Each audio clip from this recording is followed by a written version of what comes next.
श्रद्धा के साथ हम ओम का उच्चारण करेंगे। तत्पश्चात गायत्री मंत्र का भी उच्चारण करेंगे। श्वास भरिए।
तत्सवितुर्वरेण्यं भर्गो देवस्य धीमहि धियो यो न प्रचोदयात्।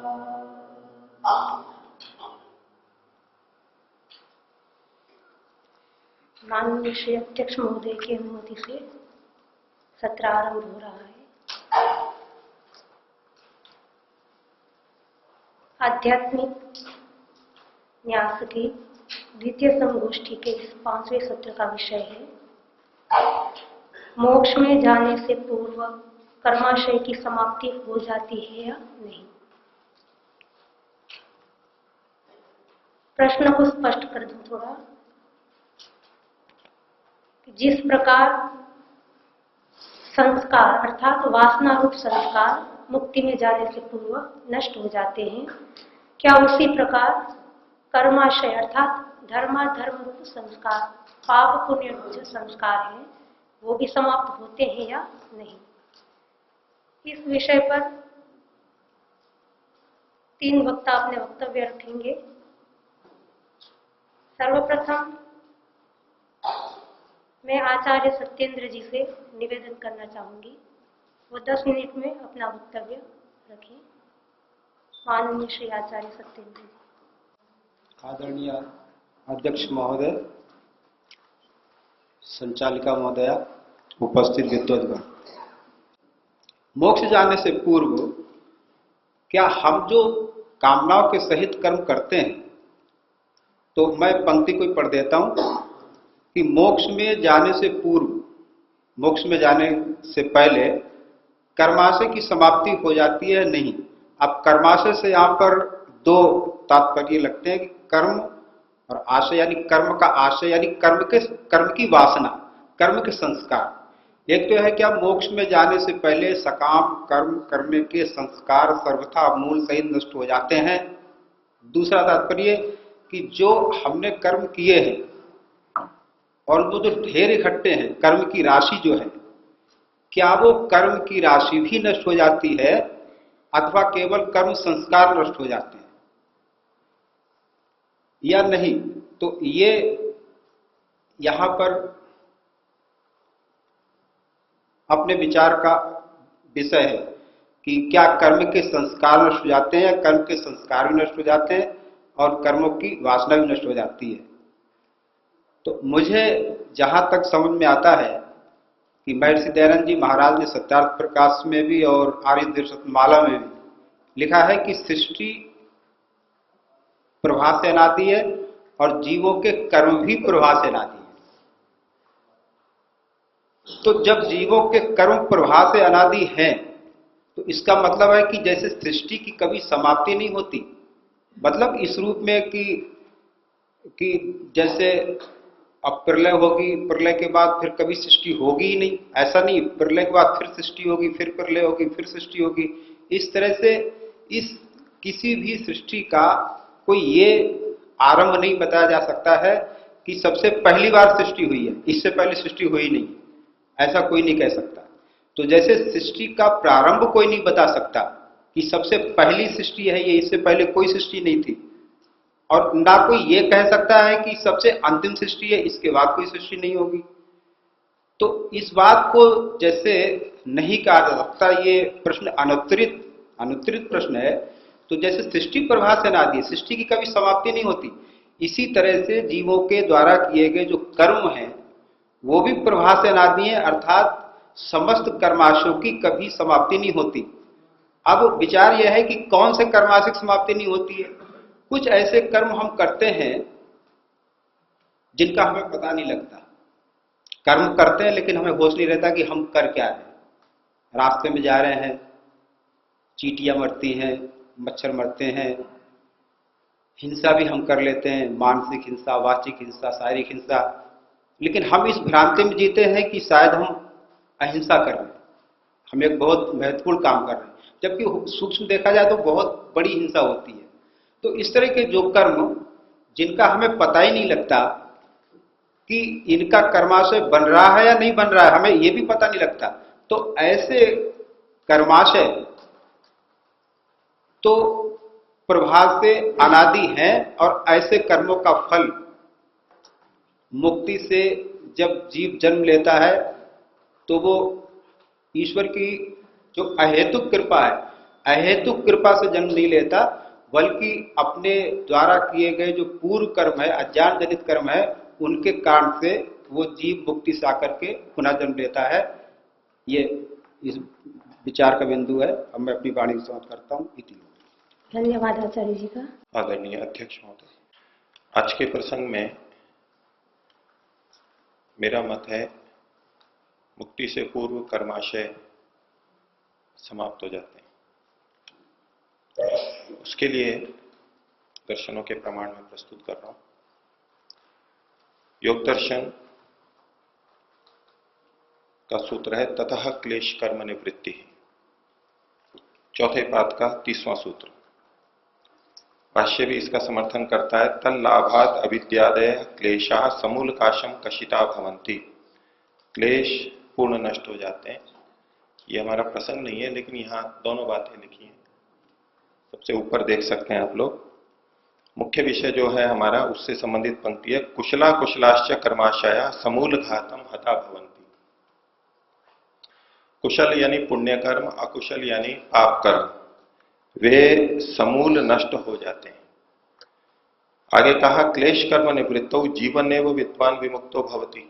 क्लेश और कर्मों की निवृत्ति होने पर जीवित रहते जीवनेव विद्वान विमुक्तो भवति, ये जीवन मुक्त का प्रसंग है और योग दर्शन के चौथे पाद का बिल्कुल अंत वाला भाग है, और उसके बाद में बस मुक्ति का वर्णन है। तो जीवन मुक्त अवस्था में ही क्लेश और कर्मों की निवृत्ति हो जाती है। क्लेश तो सब स्वीकार करते ही हैं, जीवन मुक्त के क्लेश समाप्त होते हैं, लेकिन कर्म की भी, कुशल अकुशल कर्म भी पूर्णतया समाप्त हो जाते हैं। ये पहला प्रमाण। दूसरा योग दर्शन का ही प्रमाण है व्यास भाष्य का, क्षीण क्लेशानाम अपि नास्ति अदृष्ट जन्म वेदनीय कर्माशय। योग दर्शन व्यास भाष्य दूसरे पाद का 12वां सूत्र, कि जो क्षीण क्लेश हो गए, जिनके क्लेश क्षीण हो गए, उनका अदृष्ट जन्म वेदनीय कर्माशय नहीं होता। यानी भविष्य में जो दृष्ट जन्म यानी ये वाला, अदृष्ट जन्म यानी आगे के जन्म में जिसका फल मिलेगा, ऐसा कोई कर्माशय नहीं होता। और वर्तमान का कर्माशय कुछ रहता है जिसे प्रारब्ध कहते हैं, वो चलता रहता है। उसकी पुष्टि सांख्य दर्शन से भी होती है। चक्रवत धृत, चक्र भ्रमणवत धृत शरीर है, यहां मैंने नहीं लिखा है।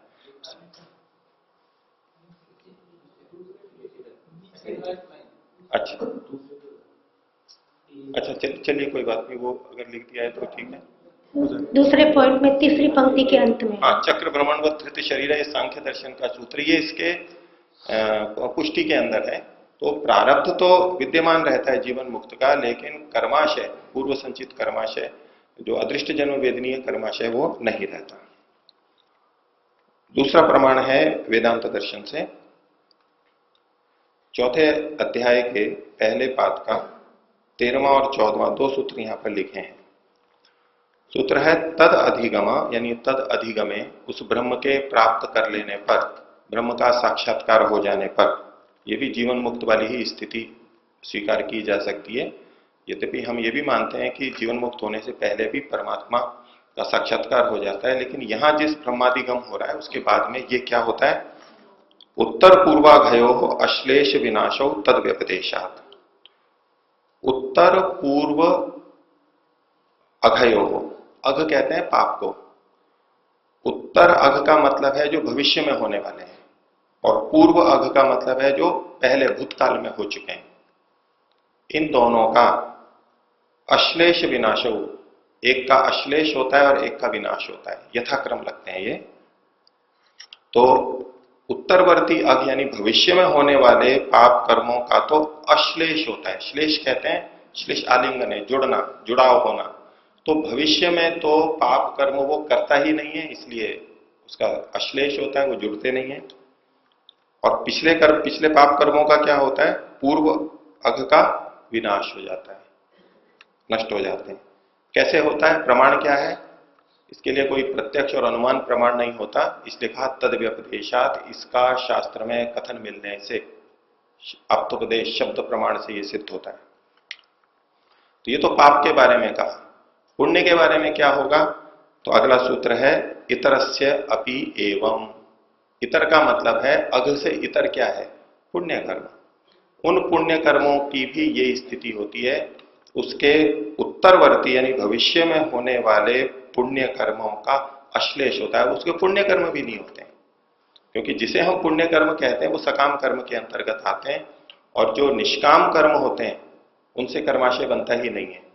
सती मूल क्लेश मूल कर्माशय तृष्टा तृष्ट जन्म वेदनीय योग दर्शन का इस सूत्र भी पुष्टि करता है कि क्लेश मूल में होते हैं तभी कर्माशय बनता है।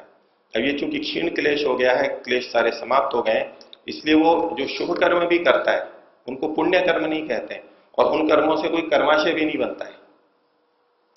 तो इतर से मतलब पुण्य का भी यही स्थिति होती है, उत्तरकालीन भविष्य में होने वाले पुण्यों का अश्लेष होता है, जुड़ते नहीं है उससे कर्माशय में, और पूर्व पुण्य का नाश हो जाता है, पूर्व पुण्य भी उसके समाप्त हो जाते हैं, उसका भी कोई फल नहीं होता है। यहां पर मैंने पूर्व का मतलब संचित कर्म लिया है, न कि प्रारब्ध कर्म। वो इसलिए क्योंकि प्रारब्ध कर्म तो वो अभी भोग ही रहा है, उसका शरीर चल रहा है जीवन मुक्ति के लिए, और उसकी पुष्टि में चक्र भ्रमणवत कृत शरीर का है। इसी विषय में यदि और प्रमाण देखना चाहें तो 2 और प्रमाण हैं, वेदांत दर्शन 3:3-27 और वेदांत दर्शन 3:4-16। वहां भी परोक्ष रूप से इसी बात की पुष्टि होती है, लेकिन ये तो एकदम सीधे सीधे प्रमाण है। तीसरा प्रमाण वैशेषिक दर्शन का 5वें अध्याय के दूसरे आने का 18वां सूत्र, तद अभावे संयोगाभावो अप्रादुर्भावश्च मोक्षः। इसके पिछले वाले सूत्र में अदृष्ट शब्द पढ़ा हुआ है, तो तत् का मतलब यहां पर है अदृष्ट। अदृष्ट का अभाव होने से, अदृष्ट का मतलब है कर्माशय का, उसका अभाव हो जाता है, और उसका अभाव जब चूंकि हो जाता है इसलिए संयोगाभाव, संयोग का भी अभाव होता है, अर्थात शरीर के साथ में संयोग नहीं होता है, जन्म नहीं होता है, संयोग का अभाव हो जाता है। और अप्रादुर्भावश्च, फिर वो प्रादुर्भाव नहीं होता, वो जन्म नहीं लेता है, और इसी को मोक्ष कहा गया। जन्म मरण के चक्र से छूटने को ही मोक्ष कहते हैं। चौथा प्रमाण न्याय दर्शन वात्स्यायन भाष्य का 3 अध्याय के दूसरे आने के 67वें सूत्र में यह पंक्ति लिखी है, उपपन्नश्च तद वियोग कर्म क्षयोपपत्ते है। शरीर का वियोग हो सकता है। प्रश्न था कि शरीर से वियोग हो सकता है नहीं, तो बोले हो सकता है, उपपन्न है, संभव है। कारण कर्म क्षयोपपत्ते है, क्योंकि कर्म का क्षय हो जाता है, कर्म से ही तो शरीर मिलता है, और कर्म का क्षय हो गया है तो शरीर का वियोग हो सकता है, यानी मुक्ति हो सकती है। इसी को आगे खोल रहे हैं। ये पहले वाला अंश ये वार्तिक का है और आगे का भाष्य का है। उपपद्यते खलु कर्म क्षय सम्यक दर्शनात्, सम्यक दर्शन होने से कर्म का क्षय हो जाता है, भोग से नहीं।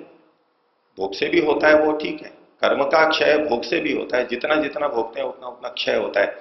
लेकिन यहां जो कारण बताया जा रहा है सम्यक दर्शन से, क्योंकि सम्यक दर्शन हो गया तो भोग का क्षय हो जाएगा, कर्माशय का क्षय हो जाएगा। क्योंकि योग दर्शन भी इसकी पुष्टि करता है, सती मूले तद्विपाको जात्यायुर्भोगा, यानी क्लेश मूल में हो तो ही जातीयायु भोग होते हैं, और यदि क्लेश मूल में नहीं है यानी सम्यक दर्शन हो गया है तो कर्माशय विपाकर्म भी नहीं होगा, तो इसलिए फल नहीं देगा। तो फल नहीं देगा तो उसका नाश ही हो गया।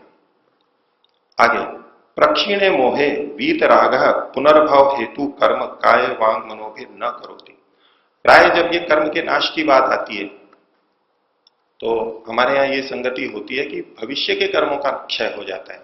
जैसे कि एक श्लोक भी है, विद्यते हृदय ग्रंथि छिद्यंते सर्व संशया क्षीयंते चास्य कर्माणि तस्मिन दृष्टे परावरे। उस परावर परमात्मा के देख लेने पर, जान लेने पर सभी कर्म क्षीण हो जाते हैं।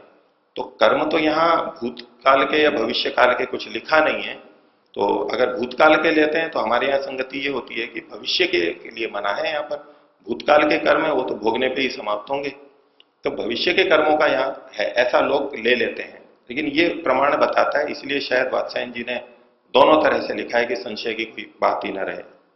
तो कहते हैं कि जब प्रक्षीणे मोहे, मोह क्षीण हो जाता है यानी अविद्या दूर हो जाती है, तो वीतराग जीवन मुक्त व्यक्ति पुनर्भव हेतु कर्म, ऐसे कर्म जिनसे पुनर्भव होता है, फिर से जन्म होता है। कौन कौन से? काय वांग मनोभी, शरीर से, वाणी से, मन से, न करोति, करता ही नहीं है। पुनर्भव के हेतु कर्मों को नहीं करता है, अन्य कर्मों को तो करता है, निष्काम कर्मों को तो करता है, उसका निषेध नहीं है, इसलिए पुनर्भव हेतु विशेषण दिया है। इति उत्तरस्य अनुपचय, इसलिए भविष्य में उसको उसके कर्मों का क्षय नहीं होता, कर्माशय बनता ही नहीं है। और पहले का क्या होता है? तो पूर्वोपचितस्य, पूर्व जो संचित हुए, उपचित हुए, उनका विपाक प्रतिसंवेदनात् प्रक्षय, भोग लेने पर, विपाक का प्रतिसंवेदन यानी भोग लेने पर, कर्माशय को भोग लेने पर उनका प्रक्षय होता है। तो क्षय ये भी मान रहे हैं, ये भोग लेने पे प्रक्षय मान रहे हैं। आगे इसी प्रकार से, एवं इस प्रकार प्रसव हेतु अभावात, प्रसव का मतलब है फिर जो नया जन्म होना है उसका कारण है कर्माशय, और कर्माशय के न होने से, तो प्रसव के हेतु का अभाव होने से पतिते अस्मिन शरीरे, इस शरीर के समाप्त होने पर, मृत्यु होने पर, पुनः शरीरांतर अनुपपत्ते है, फिर से शरीर की अनुपपत्ति होने पर अप्रतिसंधि, फिर से ये चक्र नहीं चलता है, यानी वो मुक्त हो जाता है। तो भविष्य के और भूत के दोनों के। वात्स्यायन भाष्य में ही अगला आगे 4:1-64 पे भी लिखा है, पूर्व जन्म निवृत्तौ पुनर्जन्म न भवति इति उच्यते। पूर्व जन्म निवृत्त होने पर अगला जन्म नहीं होता, ये कहा जाता है। न तो कर्म विपाक प्रति संवेदनम प्रत्याख्यायते, हम ये नहीं कह रहे हैं कि कर्म का फल नहीं भोगता है वो, पुनर्जन्म नहीं होता है। क्यों? क्योंकि सर्वाणी ही पूर्वाणी ही अंते जन्मनि विपच्यन्ते, सारे पूर्व कर्म अंतिम जन्म में पक जाते हैं, यानी भोग लिए जाते हैं, समाप्त हो जाते हैं, तो कोई बचता ही नहीं है, तो आगे कैसे जन्म होगा, और कोई भोग की बात ही नहीं है। वात्स्यायन भाष्य का ये एक और प्रमाण है 4:2-45 का, तस्य बुद्धि निमित्तस्य आश्रयः शरीरेन्द्रियस्य, बुद्धि और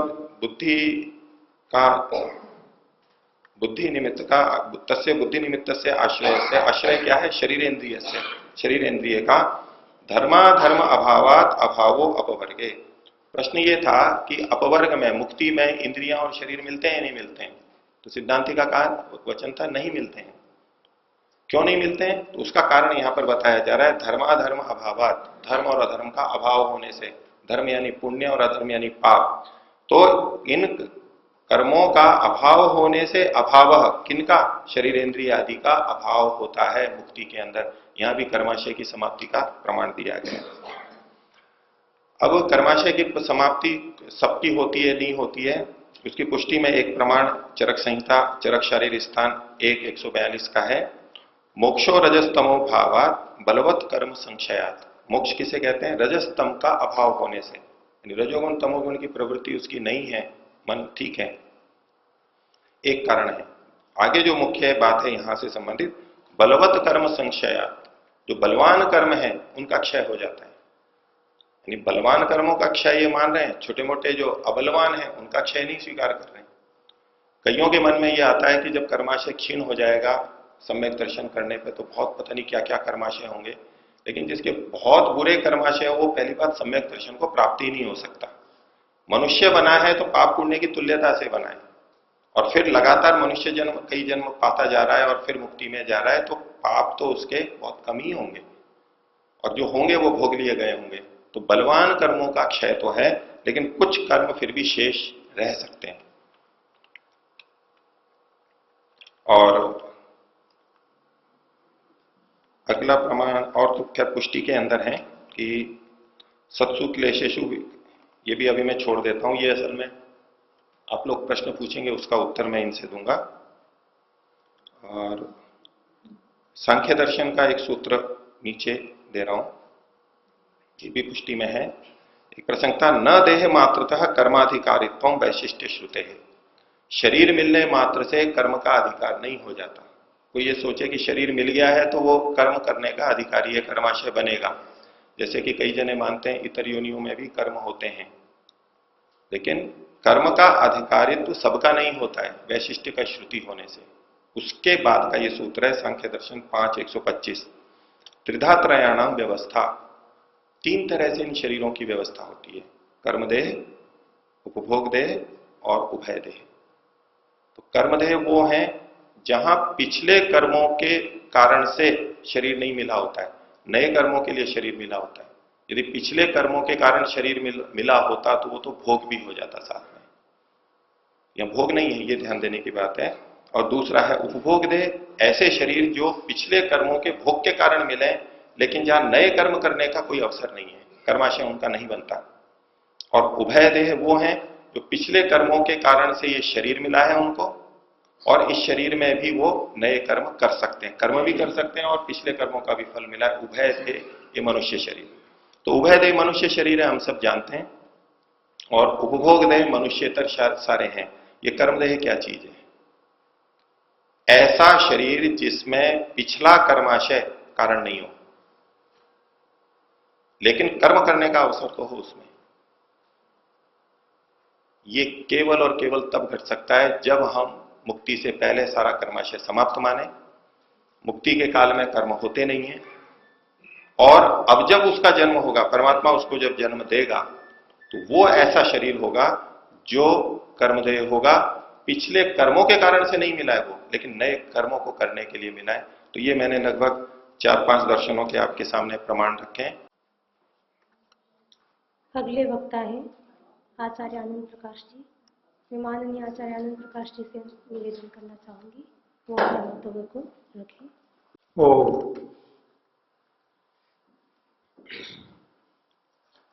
जैसा कि आज का विषय है, मोक्ष से पूर्व, मुक्ति से पूर्व संपूर्ण कर्म भंडार नष्ट हो जाता है या बच जाता है, ये विषय है। तो इसमें से मैं समझता हूँ, मानता हूँ कि संपूर्ण कर्म भंडार नष्ट नहीं होता, क्योंकि हम असंख्य जन्मों से कर्म करते आ रहे हैं और जाति आयु भोग प्राप्त करते आ रहे हैं। हमारे जो जाति आयु भोग हैं, जो हमें शरीर मिलता है, इसमें कर्म बाधक नहीं है, या मुक्ति में कर्म बाधक नहीं है। कर्म से जन्म की क्वालिटी निश्चित होती है, यह मनुष्य बनेगा, गधा बनेगा, घोड़ा बनेगा, कुत्ता बिल्ली बनेगा। परंतु यदि जो बाधक है मोक्ष में जाने का या संसार के बंधन का जो कारण है वो दूर हो जाए तो ये अलग खड़े हो जाते हैं, हाथ जोड़ के आप जाइए, हम आपसे बाद में हिसाब चुकाएंगे। तो इसमें क्योंकि कर्म बाधक नहीं है और कर्म रुकावट नहीं है, तो इसके लिए कुछ प्रमाण हैं। बहुत सारे हेतु गिनाए हैं सांख्य शास्त्र में बंधन के, उनमें एक कर्म भी है, उसका निषेध करके और अंत में सूत्र दिया है, तद्योगोप्यविवेकात् न समानत्वम। संसार के बंधन का कारण अविवेक है, अविवेक से वो प्रकृति से बंधता है, इसलिए अन्य कारणों से इसकी समानता नहीं है। एक और सूत्र है, नियत कारणत्वात् तदुच्छितिर ध्वांतवत्। अच्छे कर्म करें, दान पुण्य करें, बड़े यज्ञ करें और साथ ही साथ योगाभ्यास भी करें, विवेक भी करें, तो न तो ये समुच्चय अपेक्षित है और न विवेक की अपेक्षा कोई विशेष पुण्य कर्म करना अपेक्षित है। न तो समुच्चय है, न विकल्प है, नियत कारण है। जैसे अंधेरे में हमें कुछ भी देखना हो तो सोना चांदी लड्डू पेड़ा कुछ भी रखें, कुछ नहीं दिखेगा।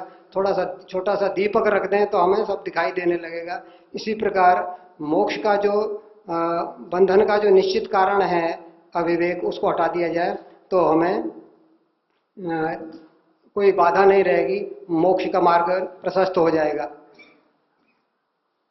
नियत कारणत्वान् न समुच्चय विकल्पो। एक और है तीसरे अध्याय में, ज्ञानान मुक्ति बंधो विपर्यया।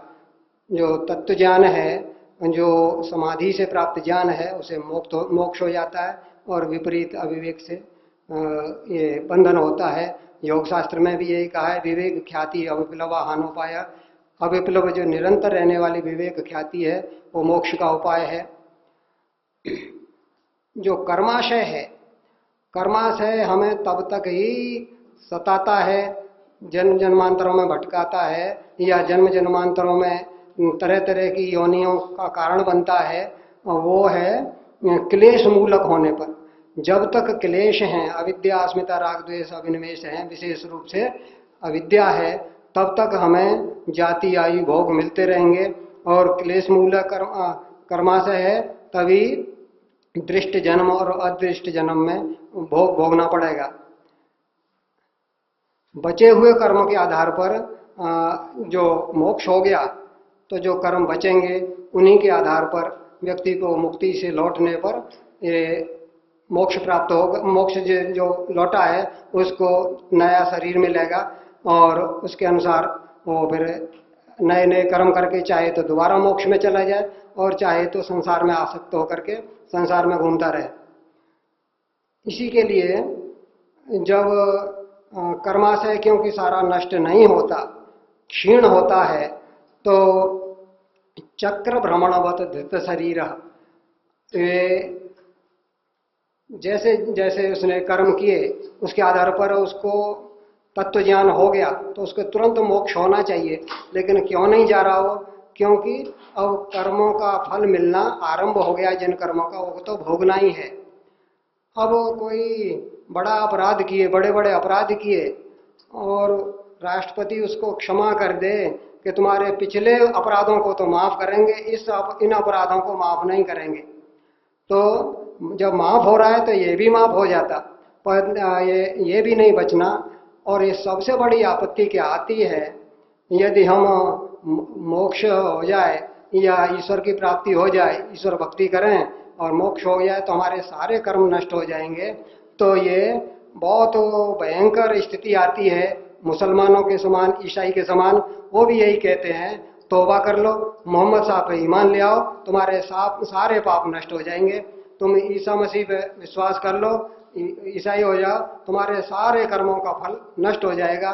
तो वैसा ही अपना हो जाएगा कि तुम वैसे ईश्वर भक्ति कर लो, तुम्हारे सारे कर्म नष्ट हो जाएंगे।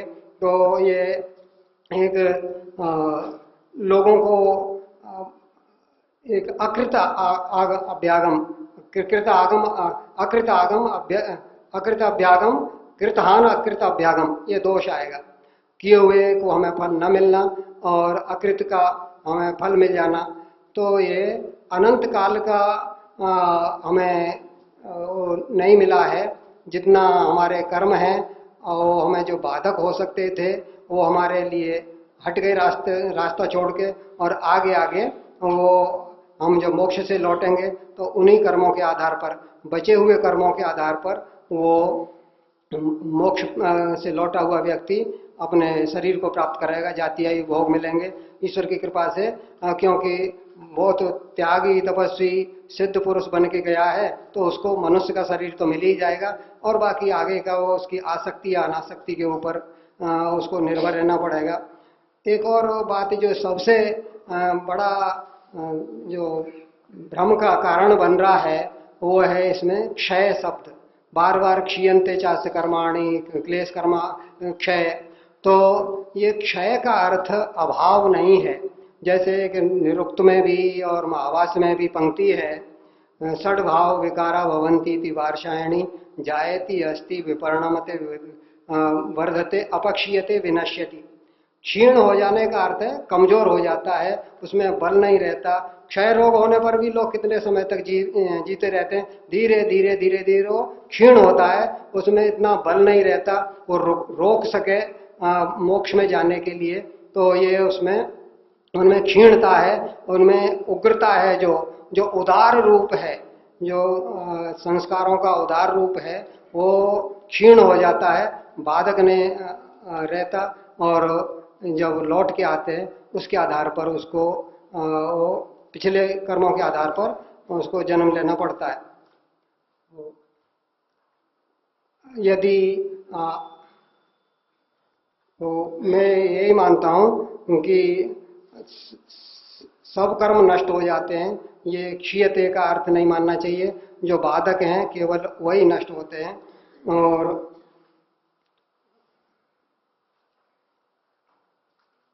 इसमें जो क्षय का अर्थ कमजोर होना या अबाधक होना कहेंगे तो ये बाधा नहीं रहेगी।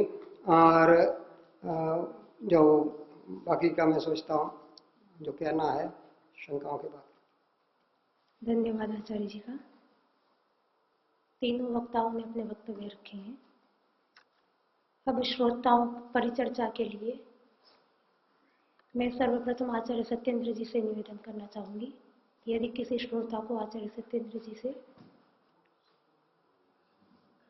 प्रश्न पूछना चाहे आप आ जाइए यहाँ पर। यदि कोई श्रोता आचार्य सत्येंद्र जी से प्रश्न पूछना चाहे तो पूछ सकते हैं। आचार्य संजीत कुमार जी को माइक दिया जाए।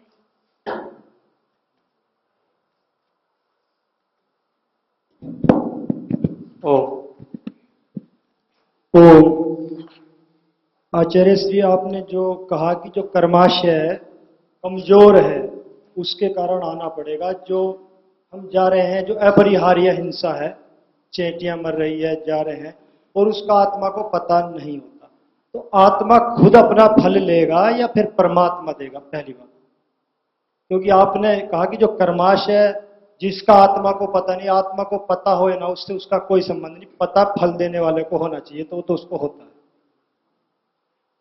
दूसरी बात कि एक प्रश्न पूछेंगे तो ज्यादा अच्छा रहेगा। आपको पता होता है कि माइक ठीक किया जाए। आप अपना प्रश्न फिर से थोड़ा सा।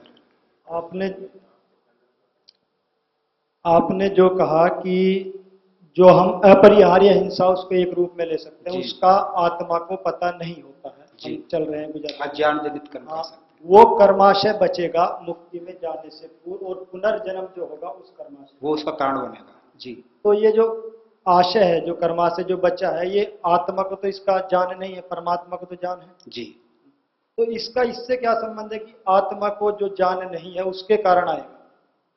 आत्मा को जो ज्ञान नहीं है उसके कारण से आया, उस कर्माशय के कारण उसका जन्म होगा, इसका संबंध कैसे घटा है? नहीं, आत्मा को ज्ञान तो इसलिए नहीं है क्योंकि आत्मा के ज्ञान की भी एक सीमा है। जैसे हम रात्रि में कहीं जा रहे हैं और मान लीजिए कोई बड़ी घटना घट गई है और हम उसमें बेतहाशा दौड़े जा रहे हैं, तो हमें ये होश नहीं रहेगा कि हम कहाँ चल रहे हैं, कहाँ पैर रख रहे हैं, कौन सामने है कौन नहीं सामने है, केवल बेतहाशा हम दौड़े जा रहे हैं, उस समय हमें होश नहीं रहेगा। तो उस बेतहाशा दौड़ में हमारे पैरों के नीचे जो अनेक तरह के कीटाणु चींटियां कुछ भी हो सकता है, वो अगर मरते हैं तो उसका हमें पता तो है नहीं। तो जो बेहोशी में हम जो कर्म करते हैं जिसका हमें पता नहीं है और वो आकस्मिक कोई दुर्घटना होती तो उस समय प्रेरा करके इस तरह कर्म हो जाते हैं। दूसरा, जैसे मान लीजिए हम दिन में भी कार से जा रहे हैं, गाड़ी से जा रहे हैं, तो प्रश्न उनका अलग है। उनका प्रश्न ये है कि जो कर्म का हमको पता नहीं है वो कर्म हमारे मुक्ति के बाद का जो जन्म है उसका कारण बनते हैं, उसमें क्या प्रमाण है? नहीं, जो जिस कर्म का हमें पता नहीं है लेकिन ईश्वर को पता है, तो उसके ज्ञान में होने से वही कर्म जो है मुक्ति में आने के बाद उसके वो जन्म के कारण है। आचार्य श्री, हमें किसी भी कर्म का, हमने अभी तक बचपन से लेके कितने कर्म किए, हमारे को मुश्किल से 5% भी याद नहीं रहे। जी। तो वो यहाँ ये दोष आएगा इसमें कि, और इसमें जन्म का संबंध किस आधार पर कह रहे हैं आप कि इसी कर्म से जन्म होगा, दूसरों से नहीं होगा? ये कुछ जम नहीं रही बात। नहीं, जन्म का संबंध तो अज्ञान से ही है, परंतु कुछ अज्ञान ऐसा है कि हम जानबूझ करके भी कर्म करते हैं, हालांकि उसमें अज्ञान रहता है। कुछ कर्म ऐसे करते हैं कि जिसका हमको ज्ञान ही नहीं होता है, हालांकि वो भी अज्ञान जनित ही होते हैं। जैसे मैंने 1-2 उदाहरण दिए, तो वो अज्ञान जनित जो है वो उनसे हमारा जो कर्माशय है वो बनेगा। हालांकि योग दर्शन की पंक्ति आई थी कि जब क्लेश ही नष्ट हो जाएंगे, तो क्योंकि कर्माशय क्लेश के आधार पर होता है, जब क्लेश ही नष्ट हो जाएंगे तो फिर कर्माशय का निर्माण नहीं होना चाहिए।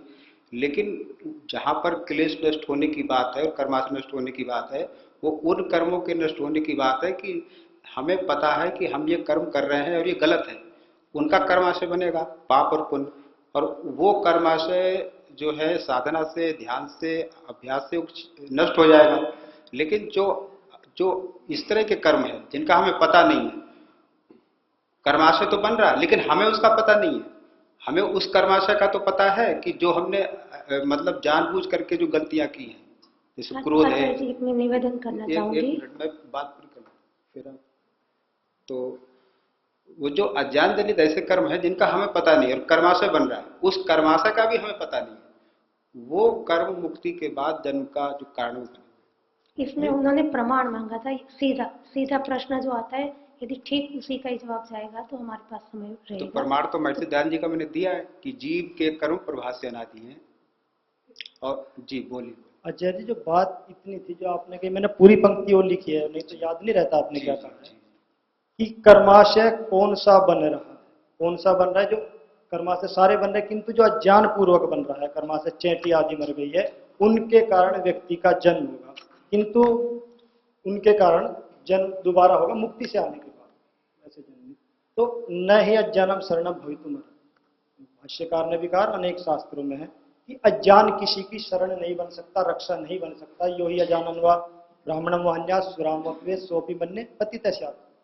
तो अज्ञान किसी की भी शरण नहीं बन सकता। कोई अज्ञान को अपना रक्षक बनाना चाहे, अज्ञान तो हमेशा विनाशक होता है। ठीक। तो इसका उत्तर किस प्रकार से होगा कि आप जो हेतु दिया है कि भाई इन कर्मों के कारण जन्म होगा, तो जन्म नहीं होगा? मतलब मुझे तो अभी यही समझ में आ रहा है कि जो कर्म हम कर रहे हैं लेकिन जिनका हमें पता नहीं है, और मैंने 1-2 उदाहरण आपके समक्ष रखे, ईश्वर के ज्ञान में तो वो है और कर्माशय भी बन रहा है, लेकिन वो कर्माशय बन रहा है उसका भी हमको पता नहीं है। हमको उन कर्माशयों का तो पता हो सकता है मोटा मोटा, जो हम कर रहे हैं हमें पता है ये गलत है, लेकिन कुछ कर्म हम ऐसे करते हैं असावधानी से कि हम कर्माशय उनका बन रहा है ये भी हमको पता नहीं, तो वो कर्माशय जो है जन्म का कारण बनेगा, जहाँ तक मुझे। इसमें दूसरा प्रश्न पूछ लीजिए। ठीक है जी, इसी में आगे ठीक। क्योंकि स्पष्ट रूप से प्रमाण सीधा आया नहीं है, इसलिए शत्रुंजय जी को माइक दिया जाए। नमस्ते आचार्य, आपने एक प्रमाण प्रस्तुत किया कि कर्म प्रवाह से अनादि है, ऋषि का एक प्रमाण प्रस्तुत किया, और आपने उस संदर्भ में ये भी कहा, ये भी लिखा है, मैंने वो संदर्भ देखा नहीं है, आपके वक्तव्य के अनुसार अपनी बात कह रहा हूँ।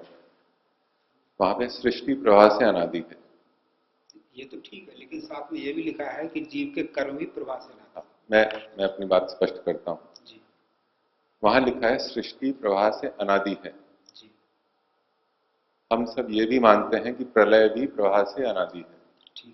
हम में से सब मानते हैं कि सृष्टि होती है और प्रलय होता है। इस वाक्य से कि सृष्टि प्रवाह से अनादि है, यह सिद्ध नहीं हो जाता कि प्रलय नहीं होता है। उसी तरह उसमें अंतराल आ सकता है सृष्टि में प्रलय के रूप में। उसी तरह कर्म प्रवाह से अनादि है, इसका ये तात्पर्य कैसे निकला कि कर्म का अभाव किसी एक समय नहीं होता है। उस कर्म के प्रवाह में कुछ अंतराल ऐसे भी हो सकते, कर्म का कर्माशय का नितांत अभाव माना जाए तो प्रवाह में कोई आपत्ति आती नहीं है, क्योंकि हम सृष्टि को भी प्रवाह से अनादि मानते हुए भी प्रलय को भी प्रवाह से अनादि मानते हैं। तो ये आपकी बात, ये तर्क हेतु कैसे लगा आपके समर्थन में, ये मैं जानना। मेरे को स्पष्ट नहीं हो पाया, मेरे को थोड़ा प्रश्न स्पष्ट। उनका प्रश्न है कि जैसे आपने कहा कि सृष्टि प्रवाह से अनादि है, जी तो इसी वाक्य से ये भी अर्थ आता है कि प्रलय भी प्रवाह से अनादि है। जी यही प्रश्न था आपका। जी, तो कर्म भी प्रवाह से अनादि है, कर्माशय प्रवाह से अनादि है, उसका तात्पर्य क्योंकि वहीं लिखा हुआ है कर्माशय का अभाव भी प्रवाह से अनादि है, इसके मानने में क्या आपत्ति हो सकती है? कर्माशय का अभाव भी, अर्थात माने कर्म का क्षय भी होता है और वो भी प्रवाह से अनादि है। कर्म का क्षय के पक्ष में वो बोल रहे हैं। हाँ जी। तो मैं एक प्रश्न आपसे पूछना चाहूंगा कि कर्म का क्षय, तो क्षय शब्द से मतलब आपका क्या तात्पर्य? कर्म का क्षय भी प्रवाह से अनादि है। आपने प्रमाण प्रस्तुत किया था कि अभाव, मैं अभाव मानता हूं, ये आप जो हेतु दे रहे थे वो सिद्ध नहीं होता आपकी सृष्टि वाले उदाहरण से। सृष्टि का प्रवाह से अनादि है, प्रलय भी अनादि है, वो भी उपलब्ध होता है। ऐसी स्थितियां हैं कि प्रलय भी उपलब्ध होता है जहां सृष्टि नहीं होती। महर्षि के उसी वाक्य में प्रलय कर्माशय प्रवाह से अनादि है, रहते हैं, इस बात में कोई आपत्ति नहीं हो सकती कि कर्माशय का अभाव भी उपलब्ध हो सकता है किसी अंतराल में। हम ये कंक्लूजन नहीं निकाल सकते कि ऐसा कोई स्थिति हो ही नहीं सकती, क्योंकि ये कथन किया गया है कि कर्माशय प्रवाह से अनादि हैं, इसलिए ऐसी कोई स्थिति नहीं हो सकती जहां कर्माशय ना हो। ये सिद्ध नहीं होता जी। ऐसा है कि सृष्टि जब प्रवाह से अनादि है तो अर्थापत्ति से हम ये निकाल सकते हैं कि सृष्टि का प्रवाह से अनादि है, उसमें उसके अंतर्गत जो प्रलय है वो भी आ जाएगी। सृष्टि प्रवाह से अनादि का मतलब जो सृष्टि चल रही है और उस सृष्टि की प्रलय हो रही है, तो ये दोनों अवस्थाएं जो है वो सृष्टि जो है प्रवाह से अनादि है। अब आपने जो ये कहा कि कर्माशय का अभाव भी प्रवाह से अनादि हो सकता है एक अंतराल के बीच में, तो उसमें मैं मतलब मुझे ये लगता है कि कर्माशय का अभाव तो नहीं होगा, लेकिन उस काल में वो दब जाएंगे। जैसे कि सूर्य के उदय होने पर अंधकार का नाश हो जाता है, और जब सूर्य नहीं रहता है तो अंधकार बना जाता है। तो हालांकि जैसे एक उदाहरण तो जैसे तारे हैं, तारे अभी भी हैं, दिन में भी हैं, लेकिन सूर्य की उपस्थिति में वो हमको दिखाई नहीं देते। दिखाई ना देने का मतलब ये नहीं है कि वो तारे नहीं हैं। इसी तरह कर्म का जो क्षय हो जाता है, मतलब वो जो कर्माशय बन रहा है वो उस समय मुक्ति के हमारे इतने सारे कर्म हो जाते हैं कि उनके कारण से हमको मुक्ति मिल जाती है। तो जो पाप पुण्य का जो सकाम कर्माशय है वो तो नष्ट हो जाता है, समूल नष्ट हो जाता है। लेकिन कुछ ऐसे जो कर्म है अज्ञान जनित, जिनका हमको पता नहीं लगता है, वो ईश्वर के ज्ञान में है, और वो मुक्ति के काल में उनका जो उभरना है वो नहीं होता है। उन कर्मों के आधार पर जीवात्मा मुक्ति के बाद जन्म लेता है। जी, एक प्रमाण में देता हूं। एक प्रमाण मेरे ध्यान में आ रहा है, जैसे ऋषिदयानंद जी ने पंचमहायज्ञ विधि में ऋग्वेद के 10वें मंडल के एक सूक्त में जो व्याख्या की है, उसमें यथापूर्वम अकल्पयत, उस यथापूर्व अकल्पयत की व्याख्या स्वामी जी ने की है कि जीवों का जो जन्म जो होता है, होगा आगे आने वाली सृष्टि में, वो पूर्व पाप पुण्य कर्मों के अनुसार ही जीव का जन्म होगा। ये स्वामी जी ने वहां पर उपस्थित किया है। तो उससे भी लगता है कि कर्म का सर्वथा अंत नहीं हो जाता है, और इससे ऐसा लगता है कि कर्म जो अज्ञान जनित कर्म है, जिनका हमको पता नहीं है, वो हमारे मुक्ति के बाद जन्म का कारण बनेगा। आप अगले वक्ता को वेदनिष्ठ जी से, वेदनिष्ठ जी ने हाथ उठाया था शायद, और कौन है? आचार्य सत्येंद्र जी से किसी को प्रश्न हो?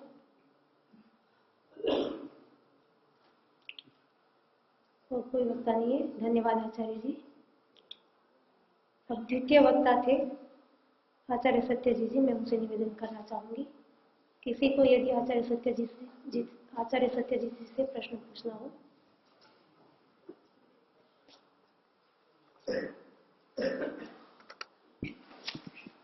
मैं आचार्य जी से एक निवेदन करना चाहूंगी, अभी जो आपने प्रमाण बोला था वो यदि शब्द पंक्ति यदि स्पष्ट मिल जाए तो ज्यादा अच्छा रहेगा, यदि उपस्थित कर पाए। आचार्य जाने से। मान्य आचार्य जी ने समस्त कर्मों को नष्ट माना है मुक्ति काल के समय में। इस विषय मेरा प्रश्न है, जिस जन्म के अंदर सारे कर्म नष्ट हो जाते हैं उसको चरम देह कहते हैं या जीवन मुक्त अवस्था होती है। तो ये जीवन मुक्त और चरम देह जो कहा गया है, तो सारे कर्म नष्ट होते हैं उस काल में, उस जन्म के अंदर जो आगे भविष्य में कर्म नष्ट होंगे, अंतिम क्षण में मृत्यु होने से पूर्व कुछ घंटे, कुछ दिन, कुछ सप्ताह, कुछ मास जो कर्म किए जा रहे हैं, कर्म तो अंतिम समय तक किए जाते हैं, अंतिम घड़ी में, अंतिम घंटे में, अंतिम सप्ताह में, अंतिम मास में जो कर्म किए जाते हैं वो कर्म होते रहते हैं और समाप्त होते रहते हैं, होते रहते हैं, समाप्त होते रहते हैं, या उसका कोई बचता भी है? ये प्रश्न है। जी, कर्म तो होते रहते हैं लेकिन उसका वो कर्माशय में नहीं जाते, क्योंकि वो जीवन मुक्त है, चरम देह है, और जब तक क्लेश नहीं होगा, क्लेश से वो रहित हो चुका है, और क्लेश मूलः कर्माशय है। कर्माशय बनता ही तब है जब क्लेश मूल में हो। तो चरम देह और जीवन मुक्त में चूंकि क्लेश नहीं होते तो वो कुछ भी करता है, उससे उसका कर्माशय नहीं बनता है। जीवन मुक्त का कर्माशय बनता है, इसमें कोई प्रमाण हो तो ठीक है। मैं तो अपनी दृष्टि से कह रहा हूं कि चूंकि कर्माशय नहीं होता, इसलिए चूंकि क्लेश नहीं होता, इसलिए उसका कर्माशय बनता ही नहीं है। जाने अनजाने में जो चीटी आदि मरने को लेकर के कहते हैं, वो जो आचार्य सत्येंद्र जी बात रख रहे थे वो उस परिप्रेक्ष्य में थी कि चूंकि जीवन मुक्त हो चुका है तो क्लेश तो है नहीं, तो वो कर्माशय तो बनेगा नहीं, फिर क्या होगा, चीटी आदि मर जाएंगी। तो उस विषय में तो है कि जो अपरिहार्य हिंसा है, अपरिहार्य, जिससे बच ही नहीं सकते, परमात्मा ने बनाया ही ऐसा है। जानबूझ के अगर कुछ होता है तो नहीं होगा, तो सामान्य मनुष्यों के लिए। और जीवन मुक्त का तो कर्माशय ही नहीं बनता क्योंकि वो क्लेशों से रहित है। कर्माशय न होना एक अलग चीज है, कर्म होना एक अलग चीज है। तो हमारा निष्काम भावना से कर्म करते हैं तो कर्माशय नहीं बनता है, अर्थात वासनाएं उत्पन्न नहीं होती हैं, लेकिन कर्म तो होता ही है, उसका तो फल तो मिलना ही चाहिए। जी, मैं स्पष्ट करना चाहूं कि यहाँ बातचीत तो कर्माशय की ही चल रही है, न तो वासनाओं की चल रही है और न उत्क्षेपण आदि क्रियाओं की चल रही है। प्रसंग कर्माशय का है। कर्म करता है वो, कर्म तो क्षण स्थायी है, समाप्त हो जाएगा। और आप जो वासना की बात कर रहे हैं, कर्म करेंगे तो वासना बनेगी, वासना नहीं बनेगी, स्मृति में रहेगा, वो एक अलग बात है जो लेकिन क्लेश से रहित है। लेकिन वासना का प्रसंग नहीं है, ये प्रसंग से बाहर की बात है। हमारा प्रसंग है कर्माशय का, यानी धर्माधर्म रूप संस्कार का प्रसंग है। स्वीकार कर लिया मैंने जी, उसकी वासनाएं नहीं बनती हैं, कर्म तो फिर भी होते हैं। कर्म तो होते हैं, इसमें कोई मतभेद उन नहीं है। कर्मों का, वो फिर कर्मों का फल मिलेगा ही नहीं। नहीं, मैं एक बात स्पष्ट करना चाहता हूँ, कर्म का होना और उससे कर्माशय का बनना ये तो अलग बात ठीक है, कर्माशय नहीं बनते हैं। कर्म का होना, कर्म तो करेगा ही वो, लेकिन उसका कर्माशय नहीं बनेगा। ठीक, ये मेरा स्वीकार करता हूं मैं। और यदि कर्माशय नहीं बनेगा तो जो आपका पहला प्रश्न था कि कर्म करते हैं फिर वो धीरे धीरे कैसे क्षीण होंगे, बार बार बनते जाते हैं, क्षीण होते जाते हैं, तो वो प्रसंग ही नहीं। ये तो मेरी जिज्ञासा थी, अपनी भाव बताया जी। निष्काम भावना से अर्थात चरम देव में कुशल देव जो भी हैं, जब कर्म करेगा तो उस समय कर्माशय नहीं बनेंगे, वासनाएं नहीं बनेगी, संस्कार नहीं बनेंगे, कर्म तो होंगे ही। उन कर्मों की क्या स्थिति बनेगी? कर्म तो क्षण स्थायी है, उन कर्मों का फल नहीं मिलेगा क्योंकि कर्माशय नहीं बन रहा है। अर्थात ऐसे कर्म भी होते हैं जिनका कोई फल नहीं मिलता। जी हाँ। जो अच्छे कर्म करते हैं, जी हाँ, जो प्रवचन है, शिक्षा है और जो अध्यापन है, या जो और भी अनेक प्रकार के कर्म होते हैं, उनका फल मिलता ही नहीं है, क्योंकि निष्काम है, वो चाहता ही नहीं है। योगी निष्काम कर्मों का फल मिलता नहीं है, नहीं मिलता है, लौकिक ना मिले। नहीं, निष्काम कर्म कर्माशय में जाता ही नहीं है। जो वास्तविक निष्काम कर्म है, यानी क्लेश समाप्त होने के बाद में जो कर्म होते हैं वो वास्तविक निष्काम है। हम जो अभी बोलते हैं वो एक स्थूल कथन है, तो उसका तो कर्माशय बनता ही नहीं है। देखिए, ये बात तो शब्द प्रमाण से होगी, जीवन मुक्त का कर्माशय बनता है। यदि इस विषय में कोई प्रमाण है तो हम बात कर सकते हैं आगे। मैंने प्रमाण दिया है कि उसका कर्माशय नहीं बनता है। क्यों ऐसा माना जाए कि उन कर्मों का जो निष्काम भावना से किए जाए, उनका मुक्ति की स्थिति के अंदर उसको उच्च स्तर हो जाएगा। जी, ये कुछ बात आती है, इससे एक नया आक्षेप आएगा कि मुक्ति में स्तर का भेद होता है। और ये चूंकि प्रसंग नहीं था, नहीं तो मैं आपको अनेक प्रमाण ला करके बताता कि मुक्ति में सब आत्माएं सदा समान रहती हैं उसमें न्यूनाधिकता नहीं होती है महर्षि के प्रमाण, लेकिन ये एक अलग स्वतंत्र विषय है, अभी मैं इस विषय में चर्चा नहीं करना चाहता। तो ये तो मैं मानता ही नहीं कि उसके पुण्य कर्म अधिक हो गए इसलिए मुक्ति में उसका स्तर ऊंचा नीचा हो जाएगा। जब प्राप्तम प्रापणीयम हो गया और कुछ प्राप्य है नहीं तो ऊंचे नीचे की बात हो ही नहीं सकती, इसके लिए अलग प्रमाण है, एक अलग सत्र की आवश्यकता है इसके लिए। आचार्य अनंत पुरुषार्थी जी को माइक दिया जाए।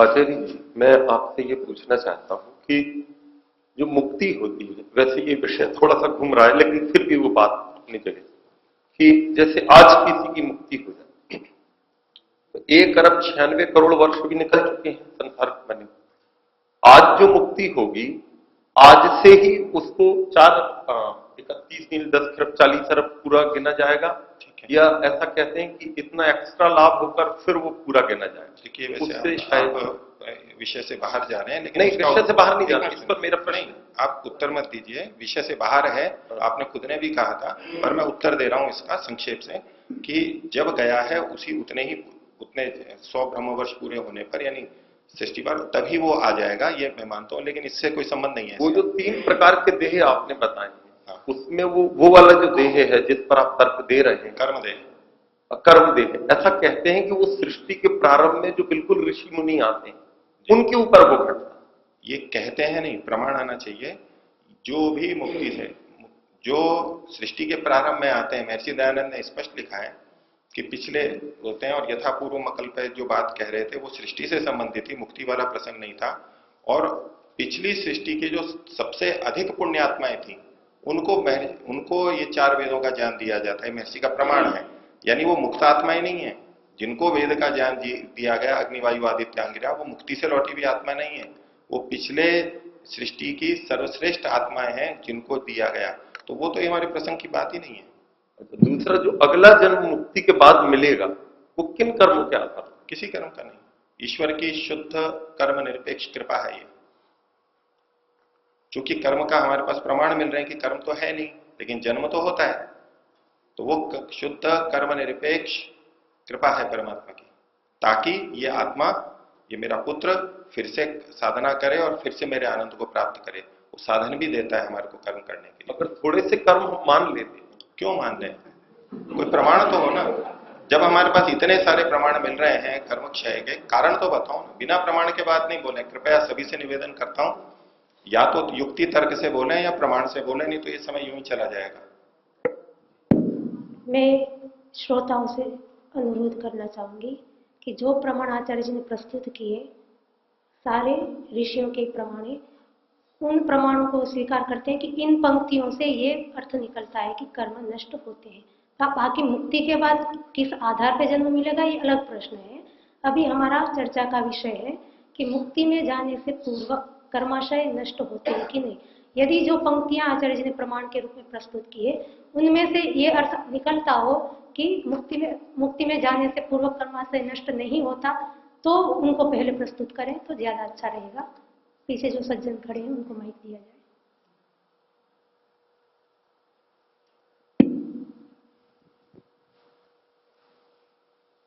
आपने कहा था प्रारब्ध तो रहता है, कर्माशय नहीं रहता। संचित कर्म नहीं रहता। हाँ, इन दोनों में क्या अंतर है समझा रहे हैं? जी, संचित कर्म वो होते हैं जो हमने कर्म किए और इकट्ठे हो गए, और प्रारब्ध कर्म वो होता है उस संचित कर्म में से जो इस जन्म को देने वाले कर्म हैं, इस जन्म में जिनका भोग मिलना है वो होता है। और ये आयुर्वेद रत्नमाला आदि में आप देख सकते हैं, महर्षि ने परिभाषा दे रखी है, क्रियमाण, संचित और प्रारब्ध। वहां पढ़ लीजिए, कर्माशय नहीं समझा, इसको वहां पढ़ लीजिए, ये यहाँ सामान्य विषय आचार्य है। प्रकाश जी को दिए जाए। बिना कर्म के मुक्ति के बाद जन्म मिलना, मनुष्य का जन्म मिलना, ये अकृत अभ्यागम दोष आता है। अकृत अभ्यागम दोष ठीक है, सामान्य रूप से अकृत अभ्यागम का मतलब है बिना किए फल की प्राप्ति। तो सामान्य रूप से तो ठीक है, कर्मफल व्यवस्था में ये मान्य होता है, लेकिन कुछ अपवाद होते हैं, वहां पर इसे स्वीकार करना होता है। आपके पक्ष में भी मैं कहने वाला था कि क्लेश होता है तभी कर्माशय विपाकर्म भी होता है। आप लोग ये मानते हैं, जो आपने प्रस्तुति दी है, क्लेश सारे समाप्त हो गए लेकिन कर्माशय है। ये प्रश्न वहां आपके लिए भी आएगा कि मुक्ति से जो लौटी है और आप कहते हैं कि पिछले कर्म के कारण शरीर मिला है, तो बिना क्लेश के वो कर्माशय विपाकारम भी कैसे हो गया? आपको भी सिवाय इसके कोई उत्तर नहीं है कि सृष्टि के प्रारंभ में अपवाद मानना पड़ेगा। और बात, एक सामान्य कथन होता है कि माता पिता से संतान की उत्पत्ति होती है, लेकिन आप सृष्टि के प्रारंभ में भी ऐसा ही कहेंगे तो ये वहां नहीं घटेगा। एकमात्र ऐसे अपवाद हैं जहां मानना ही होता है। आप सामान्य नियम को वहां लगा करके नहीं कर सकते। इसी तरह से कृत की हानि या अकृत का अभ्यागम, ये एक सामान्य कर्मफल व्यवस्था है, उसको मैं भी स्वीकार करता हूं और वो अत्यंत व्यापक है। लेकिन मुक्ति से जो लौट करके आते हैं वहां पर चूंकि ये अन्य प्रमाण है, इसलिए इस व्यवस्था को भी माने तो कोई दोष नहीं है। और चूंकि ये सब जीवात्माओं के लिए समान है, हर वो आत्मा जो मुक्ति में जाएगा और हर आत्मा मुक्ति में जा चुकी है और जाती रहेगी, उन सबके लिए ये नियम समान है, इसलिए इसको अन्याय भी नहीं कह सकते। परमात्मा अन्यायकारी भी नहीं होता, ये बिल्कुल उचित है। उसके अलावा तो कोई समाधान नहीं है। आचार्य सनत कुमार। ओम। आचार्य श्री, जो आपने पंक्ति चरक संहिता की लिखी हुई है, इससे ये सिद्ध होता है कि संपूर्ण कर्म नष्ट नहीं होते। मोक्षो रजस तमो अभाव, रजस और तम के अभाव से मोक्ष होगा, किंतु कब होगा? बलवत् कर्म क्षणशय, बलम अस्मिन वर्तते इति बलवत् तस्य कर्मण क्षणशय। तो जो बलवान कर्म होंगे, इससे मतलब जो बलवान कर्म वही हैं जो बंधन के कारण है, संपूर्ण कर्मों का नाश नहीं हुआ। इस पंक्ति से ये सिद्ध हुआ।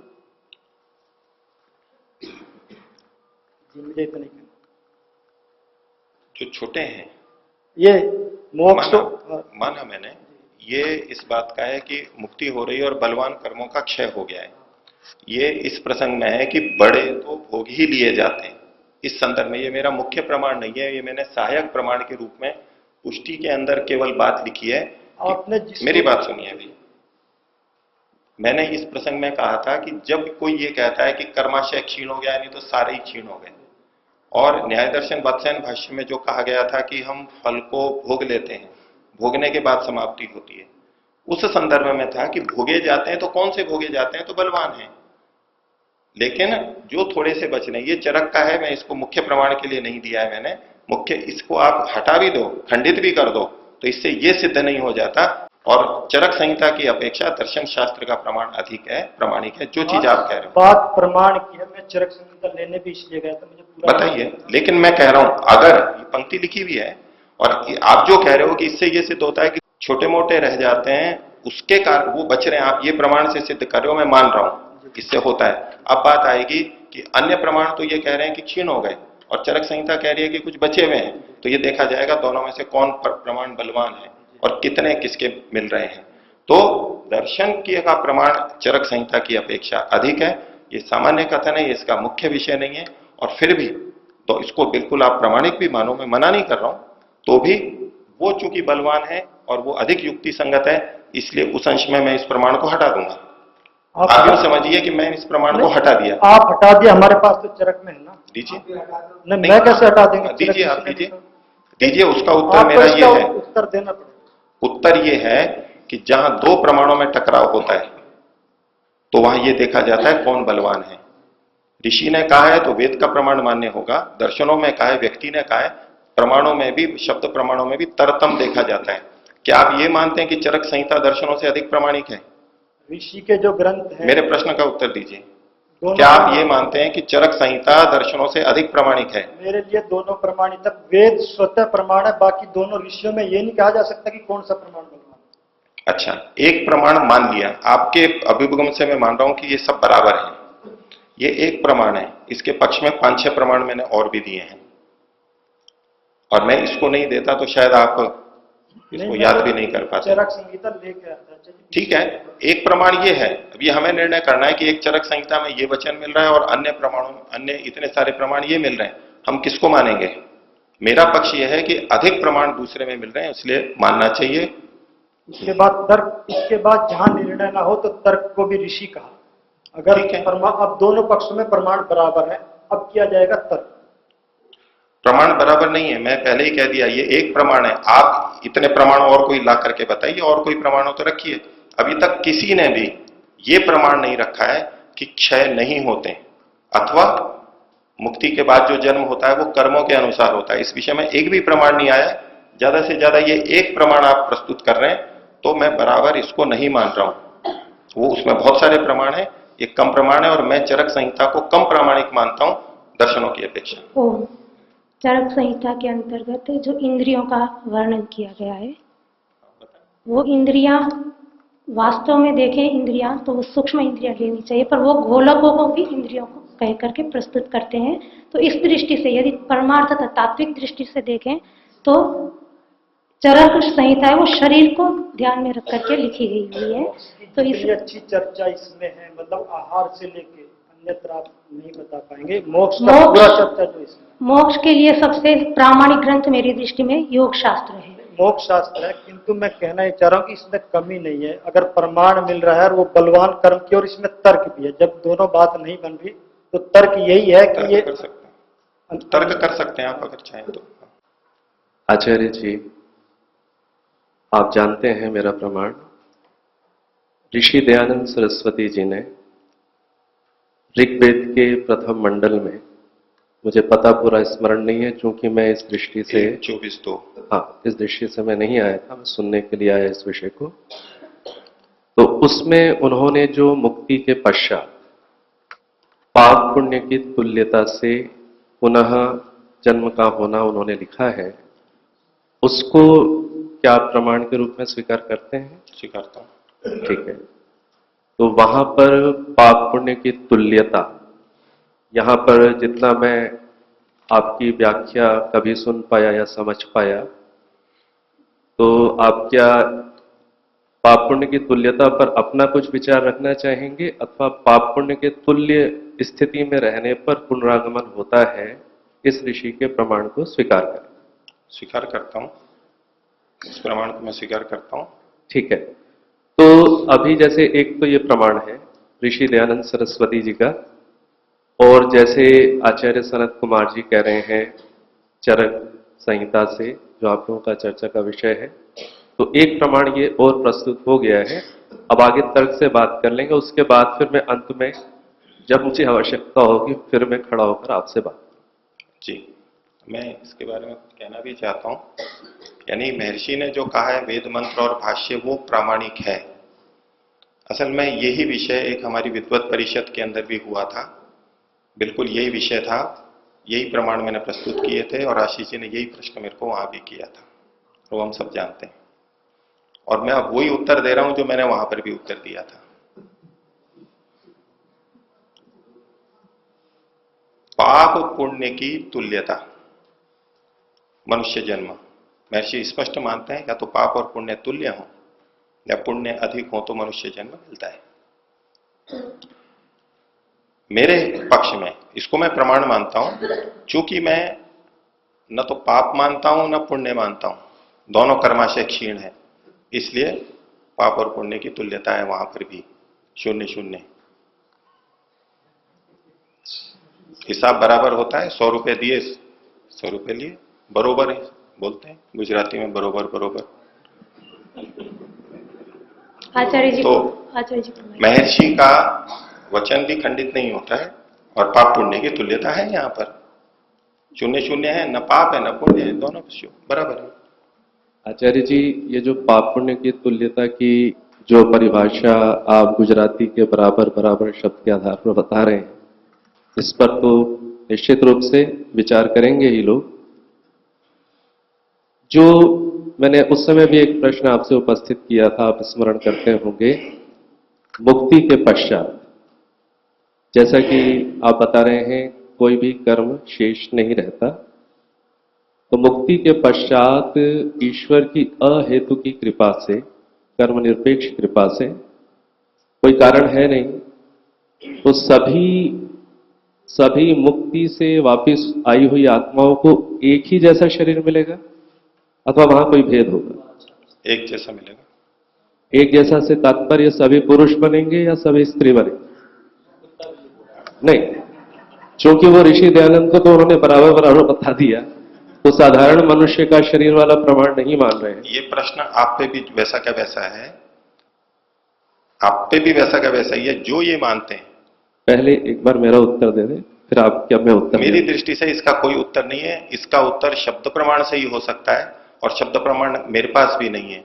और ये प्रश्न आप पे भी जो का तू है, मैं कुछ थोड़ा सा और बोलता हूं, आप बैठिए। पाप और पुण्य की तुल्यता वाली जो बात है, इनका पक्ष जो है, तो यानी पाप भी उतने ही है और पुण्य भी उतने ही है। तो ये प्रश्न तो वहां भी है कि वो स्त्री होगा या पुरुष होगा। आपके पास भी कोई उत्तर नहीं है इसका, किसी के पास भी इसका उत्तर नहीं है। एक मिनट आचार्य। दूसरा, मैं जो यहां शून्य शून्य मान रहा हूं वो इसलिए मान रहा हूं, वहां पाप पुण्य शून्य है या कम ज्यादा है ये नहीं लिखा हुआ है, लेकिन वो इसलिए मान रहा हूं क्योंकि हमें ऋषियों में और सब में संगति भी लगानी है। जब हमारे पास बहुत सारे प्रमाण मिल रहे हैं कि कर्म सारे समाप्त हो जाते हैं और इधर महर्षि लिख रहे हैं कि बराबर है, तो इसके अलावा कोई चारा नहीं है कि हम शून्य शून्य को बराबर माने। और यदि अभ्युपगम से बोल रहा हूं, यदि आपके अनुसार जो ये मानते हैं कि पाप और पुण्य बराबर हैं, तो आपको ये भी मानना होगा कि मुक्ति में जाने से पहले भी पाप और पुण्य बराबर होंगे, क्योंकि मुक्ति में ना तो कर्म का क्षय होता है और ना कर्म उत्पन्न होते हैं। और आपके पक्ष में एक शर्त माननी होगी कि मुक्ति में वो व्यक्ति तभी जा सकता है जब पाप और पुण्य समान हो। अब जीवन मुक्त के पुण्य ही अधिक होंगे मेरी दृष्टि से, आपकी शैली में बोल रहा हूं, बराबर नहीं होंगे। और यदि उसका शरीर पाप हो गया तो आपके पक्ष में वो मुक्ति में नहीं जाना चाहिए, क्योंकि मुक्ति में आपके पक्ष में वही जा सकता है जिसके पाप पुण्य बराबर हैं।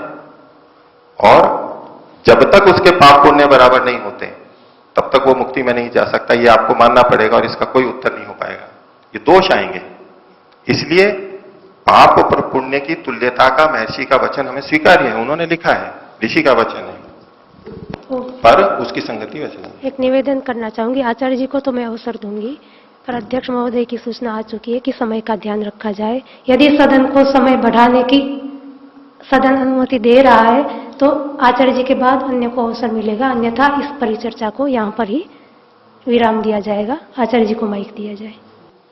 जो पाप पुण्य की तुल्यता है, और जैसे आपने बताया कि जो चरम देह योगी है वो जो निष्काम कर्म करेगा उससे पुण्य की मात्रा अधिक हो जाएगी। यहां पर जो पुण्य ये है, ये निष्काम कर्म, ये विषय अलग है। जो पाप पुण्य की तुल्यता में जो शब्द लिखा है वो सकाम पाप पुण्य के लिए है, निष्काम वाले का परिग्रहण मुझे तो नहीं लगता वहां पर है, और ना मैं ऐसा स्वीकार करता। और जो पुण्य की मात्रा निष्काम की अधिक होगी उसमें यह निश्चित रूप से एक विचारणीय विषय है कि मोक्ष के अंदर स्तर भेद होता है कि नहीं होता। जहां तक जितना मेरा स्वाध्याय है, फिर वो एक अलग प्रसंग शुरू हो जाएगा। मोक्ष के अंदर भी पात्रता के आधार पर आनंद के स्तर पर भेद वहां पर ऋषि के प्रमाणों से मुझे लगता है, तो मैं उस प्रकार से वहां उसकी संगति लगाऊं। लेकिन वो चूंकि एक अलग विषय है, उसकी मैं नहीं चर्चा करना चाहता। यहां पर आपने जिन दर्शन के प्रमाणों को प्रस्तुत किया है, यदि केवल दर्शन की सापेक्षता से देखा जाए, केवल दर्शनों की दृष्टि से देखा जाए, तो इन प्रमाणों को स्वीकार करना चाहिए। स्पष्ट है, कई स्थानों पर बहुत स्पष्टता से आपने अपनी बात को प्रमाण के आधार पर रखा है। दर्शनों के अंदर मेरा प्रश्न है आपसे भी, सभी विद्वज्जन जो यहां पर हैं, दर्शनों के अंदर मेरा जितना स्वाध्याय है उसमें मुक्ति से पुनरावर्तन का मुझे तो कोई स्पष्ट प्रमाण नहीं मिला। जहां पर मुक्ति से पुनरावर्तन की बात 5 दर्शनों का जितना मेरा स्वाध्याय है उनमें की गई हो। उपनिषदों के अंदर भी नाचा पुनरावर्तते नाचा पुनरावर्तते आदि इस रूप में आता है। इसका तात्पर्य यह नहीं है कि मैं मुक्ति से पुनरावर्तन नहीं मानता, मैं केवल इस बात को कहना चाह रहा हूं कि दर्शनों के अंदर मुक्ति से पुनरावर्तन की स्पष्ट विशेष चर्चा नहीं है। ऋषि दयानंद जी हमारे लिए निश्चित रूप से हम दोनों के लिए प्रमाणित हैं। हम उनको भी जोड़ करके जब सारे प्रसंग को, विषय को समझने का अभ्यास प्रयास कर रहे हैं, तो जैसे जब हम वृत्ति सारूप्यम इतरत्र को समझते हैं, तदा द्रष्टु स्वरूप अवस्थानम को समझते हैं, तब वहां पर हम ऋषि दयानंद की पंक्तियों से भी और गहराई में जाने का प्रयत्न करते हैं। तो इसी प्रकार से जब ऋषि दयानंद जी ने मुक्ति से पुनरावर्तन और ये पाप पुण्य की तुल्यता और 9वें समुल्लास के अंदर और भी कर्म व्यवस्था का जब विवरण दिया है, तो सारा मिलाकर के यदि देखें, ऋषि दयानंद और 5 दर्शनों को मिलाकर के देखें, तो मेरे विचार से दोनों को मिलाकर के देखने पर यहां पर ये जो बात है कि कर्म क्षय हो जाता है, केवल इस दृष्टि से आप देख रहे हैं कर्म नाश हो जाता है जैसे आप बता रहे हैं, नहीं बचता है। मुक्ति से पुनरावर्तन का विषय सत्यात प्रकाश आदि से जोड़ करके देखेंगे तो ये जो संगति लगाई जाती है कि कर्म लंबे काल तक उसका दब जाना, वही कर्म का क्षय मानना उचित है। उस दृष्टि से यदि जोड़कर देखें तो इसको और ऋषि दयानंद जी को हम बड़ी सहजता से इनका समावेश कर सकते हैं। तो कर्म क्षय होना अर्थात अनंत काल 31 नील 10 खरब 40 अरब वर्ष तक उसका दब जाना, उसका कर्मफल देने में समर्थ ना होना, यही कर्म क्षय मानने पर शायद बेहतर संगति लग सकती। ओम। आचार्य जी समय की अनुमति है? थोड़ा सा अर्थात 10 मिनट 15 मिनट 10 मिनट मैं केवल प्रत्युत्तर के लिए अनुमति है। अब प्रति प्रश्न नहीं करेंगे। महर्षि का केवल एक प्रमाण है, आपने जो ऋग्वेद वाला है और सत्यात प्रकाश में भी ये मंत्र दिया है, वहां ये पाप पुण्य की तुल्यता महर्षि ने नहीं लिखी है। पर मैं ये नहीं कह रहा हूं कि वेद भाष्य अप्रामाणिक है। आप जो नवे समोल्लास और कर्मफल व्यवस्था, उसका कोई इससे संबंध नहीं है।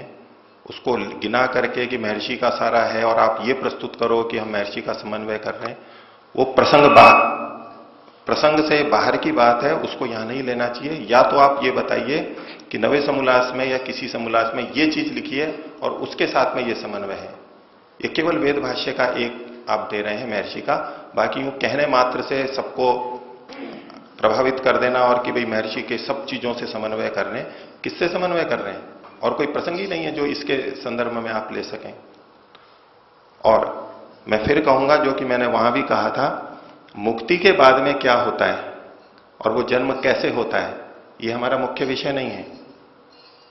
हमारा मुख्य विषय यह है मुक्ति से पहले कर्माशय समाप्त तो होता है या नहीं होता है। मैंने इतने सारे प्रमाण दिए हैं, अभी तक एक भी प्रमाण नहीं आया कि मुक्ति से पहले कर्माशय शेष रहता है। धन्यवाद आचार्य जी का। धन्यवाद। अब अगले वक्ता थे आचार्य आनंद प्रकाश जी, मैं उनको निमंत्रित करना चाहूंगी। किसी को प्रश्न हो? मेरे दृष्टि से ये प्रश्न ज्यादा स्पष्ट तब हो जाएगा यदि हम अगली गोष्ठी में ये प्रश्न रखें कि दर्शन मुक्ति के बाद पुनर्जन्म मानता है कि नहीं। यदि वो स्पष्ट हो जाएगा तो इस प्रमाणों की स्पष्टता हो जाएगी। शत्रुंजय जी को माइक दिया जाए। और कितने हैं श्रोतागण जो प्रश्न पूछना चाहते हैं आचार्य जी से? केवल शत्रुंजय जी हैं। आचार्य जी, आपने अपने उत्तर में एक शंका जाहिर की कि अगर हम ऐसा मान लेंगे कि ईमान लेने पे या ज्ञान होने पे कर्म समाप्त हो जाएंगे, वो वैसा ही हो जाएगा जैसे ईसाई और मुसलमान ईमान लाने पे मुक्ति मान लेते हैं। तो कोई बात, कोई मत, इसमें इतना भय क्यों? क्या हम ये मानते हैं कि ईसाई और मुसलमान जो हैं उसमें एक भी सत्य नहीं है? महर्षि ने स्वयं स्वीकार किया है कि अन्य अन्य धर्मों में, मतों में बहुत सारी जो अच्छी बातें हैं, स्वीकार्य बातें हैं, वो वेद से आई हैं, अन्य बातें उसमें गलत हैं, उसको प्रमाण ना माना जाए। तो अगर कोई ईसाई या मुसलमान कोई सत्यवाद को स्वीकार करता है, इसमें भय की क्या बात है? इसको प्रमाण के रूप में कैसे प्रस्तुत कर सकते हैं कि हम वैसे हो जाएंगे? ये भय अनावश्यक है, इसलिए इसको प्रमाण के रूप में प्रस्तुत नहीं करना चाहिए, ऐसा मेरा मत है। इसमें कोई आपत्ति नहीं है कि ईसाई होने पर मोक्ष हो जाता है, होता हो, या मुसलमान होने पर या मोहम्मद साहब पे ईमान लाने पर मुक्ति हो जाती है। समस्या ये है कि जितने भी बर्बरता से पाप किए हैं वो भी क्षमा हो जाते हैं। यहाँ सबको आपत्ति होगी, क्योंकि इस प्रकार से जो एक डॉक्टर हांडा जी थे इसमें देहरादून में, मैंने उनसे ये पूछा था कि जब इतना बुरा है इस्लाम तो इतने लोग क्यों बढ़ते जा रहे हैं? तो उनका कारण यही बताया उन्होंने कि उनको छूट मिली हुई है, इस्लाम को स्वीकार कर लो तो आपके चाहे जितने गुनाह करो आपके सब माफ हो जाएंगे। और तो इसके लिए वो लाखों को मारते काटते हैं और समझते हैं हम अल्लाह का बड़ा काम कर रहे हैं, तो संसार में अशांति, अन्याय, अत्याचार फैलता है। जो सब देखते हैं, तो उसमें मोक्ष होता है नहीं होता, पर बर्बरता तो फैलती है। आचार्य जी, मैंने बाइबल का पूरा अध्ययन किया, न्यू टेस्टामेंट, ओल्ड टेस्टामेंट। यहाँ पे कुछ लोग मेरे से अधिक ज्ञानी होंगे इस विषय में। मुझे पूरी बाइबल में ऐसा कोई कथन नहीं मिला जहां ये कहा गया हो कि आप कीजिए और करते रहिए, आपका सब ठीक हो जाएगा। वहां वही बात प्रस्तुत हुई है कि श्रद्धा, आप उसकी शरण में आए, अपने सारे दोषों को छोड़ें और आगे दोष ना करें। पिछले आप दोष करते रहेंगे, इसकी छूट है, ऐसा मुझे न्यू टेस्टामेंट में कहीं नजर नहीं आया, मैंने जितना पढ़ा है। तो यहाँ एक हाथ में खड़ा होता देख रहा हूं, शायद वो इसके समर्थन में या विपक्ष में कुछ कहना चाहेंगे, अगर सभा की अनुमति। आचार्य जी कुछ जवाब देना चाहेंगे शत्रुंजय जी को? सारे के सारे ईसाई गिरजाघरों में ये बताया जाता है, ईसा हमारे पापों के लिए सूली पर चढ़ गया, और सारे के सारे लोगों को ये बाकायदा बताया जाता है कि तुम्हारे सारे के सारे पाप क्षमा हो रहे हैं, तुम यदि ईसा की भेड़ें बनो। शत्रुंजय जी को कुछ प्रति प्रश्न करना है। उसमें सारा जो जिक्र मुझे समझ आया वो पिछले पापों का है, आगे के पापों की छूट ऐसा किसी भी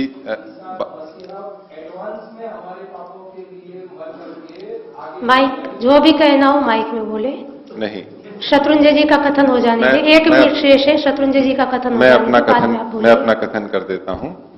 वहां ये लिखा है, रेफरेंस ईसाई का है, उस व्यक्ति का नहीं जो कि उसकी शरण में जा रहा है। ये जो रेफरेंस है कि आपने जितने भी पाप कर्म किए हैं उन सबको भोगा जा चुका है, उसका पूरा पाप का जो भोग है वो ईसा ले चुके हैं। मेरा कथन यह है कि वहां ये छूट नहीं है कि आप शरण में आने के बाद भी करते रहेंगे तो उन पापों का फल भी ईसा मसीह भोग चुके हैं, वहां ऐसा कथन नहीं है। वहां शरण में आने से पूर्व जो पिछले कर्म हैं, सिर्फ उनके पापों का फल उन्होंने भोग लिया है, ऐसा कथन। अगले पिछले दोनों को कहा है, सिर्फ पिछले का कहा है। एक भी प्रमाण आप प्रस्तुत करें कि अगले का कहा है तो मैं उसको स्वीकार करूं। अरुण जी बोलना चाहते हैं। उनकी ओर से फर्स्ट होली कम्युनियन के बाद हर संडे के दिन कम्युनियन लेना और कम्युनियन से पहले कन्फेशन करना आपकी बात का खंडन करता है। यहाँ पर मेरी दृष्टि में उचित रहेगा कि दोनों ही बाइबल से प्रमाण लेकर के आए। अगली गोष्ठी में इस प्रश्न को हम आगे बढ़ाएंगे। जो जो प्रमाण अभी उपस्थित नहीं हो पाए, सब वक्ता अपने अपने प्रमाण लेकर के आए तो ज्यादा अच्छा रहेगा। इसमें एक शब्द का स्पष्टीकरण करना चाह रहा हूं। जैसे क्षय का अर्थ क्षीण होना है, अर्थात कर्म फल देने में वो समर्थ नहीं होते, जातीय भोग नहीं दिला पाते उस समय। मोक्ष होने के बाद फिर उनमें सामर्थ्य होता है। और दूसरा एक जो कर्म देह उपभोग देह उभय देह की बात है, तो ऐसा नहीं कि कर्म देह वही हैं जो मोक्ष से आते हैं। कर्म देह वो भी हैं जैसे विधेय प्रकृति लय, जिनमें उनको सारी तैयारी हो गई परंतु अंतिम स्थिति कुछ बच गई जिससे कि वो मोक्ष को प्राप्त नहीं कर पाए पिछले जन्म में, इसलिए केवल जन्म लेना ही केवल शेष रह गया था। तो बचे हुए काल में वो विशेष कर्म ही करते हैं, निष्काम कर्म करते हैं, तो ऐसे लोगों को हम कर्मदेह कह सकते हैं। ऐसा नहीं कि केवल मोक्ष से आए वही कर्मदेह हैं। इस जन्म में जिन्होंने साधना की और अगले जन्म तक उनको प्रतीक्षा करनी पड़ी उसके मोक्ष में जाने की, तो उनको भी हम कर्मदेह कहते हैं। जो निष्काम जन्म से ही उनको अपनी कामनाएं नहीं है और कर्म किए जा रहे हैं, परंतु कर्म का फल अच्छा है। जो निष्काम कर्म करते हैं वो तो पुण्यतम है, वो ऐसा नहीं कि उनका फल अच्छा कर्म किए जा रहे हैं तो उनको जातीय भोग में वो बाधक नहीं बनेंगे, मोक्ष में बाधक नहीं रहेंगे, परंतु ऐसे पुण्य कर्मों के आधार पर उनको मोक्ष से लौटने पर भी बहुत सारी सुविधाएं मिलेगी, अच्छे माता पिता मिलेंगे और अच्छे गुरुजन मिलेंगे और भी बहुत सारी सुविधाएं होंगी। तो ये कर्म का फल इस प्रकार से उनके लिए लाभदायक होगा, परंतु ये बाधक नहीं बनेंगे मोक्ष में। हो धन्यवाद आचार्य जी का। अभी कोई निर्णय नहीं हुआ है। अब श्रोताओं के विचार आमंत्रित किए जाएंगे। वक्ताओं के ऊपर जो प्रश्न का काल था वो समाप्त हुआ है। मैं स्वामी जी से निवेदन करना चाहूंगी वो आए 5 मिनट है उनके पास। आदरणीय अध्यक्ष महोदय, संचालक जी और सभी उपस्थित विद्वत्वृंद, जो मैंने सुना उस सुनने पर से जो मेरा ज्ञान बना, जो उपनिषदों में और दूसरे ग्रंथों में न पुनरावर्तते बात आती है, उसको महर्षि दयानंद जी ने ऐसा नहीं माना कि आएगी ही नहीं। लंबे काल तक रहने के कारण ऐसा कहा गया। ये मेरी समझ है जो महर्षि जी ने कहा, न पुनरावर्तते। अभी जो बात चर्चा चल रही है वो जन्म के विषय की बात इसमें नहीं थी, इसमें मात्र कर्माशय के नाश की बात थी।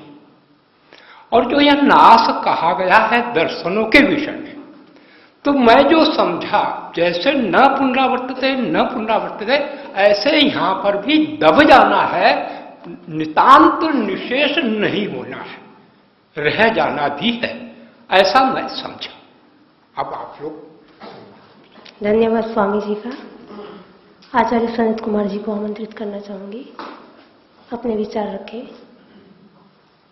5 मिनट के अंदर। ओम।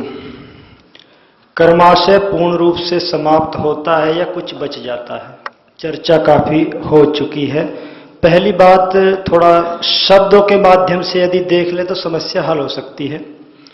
प्रमाण ऐसा नहीं है कि दूसरे पक्ष में नहीं है, बलवत कर्म संशयात चरक का प्रमाण आ चुका है।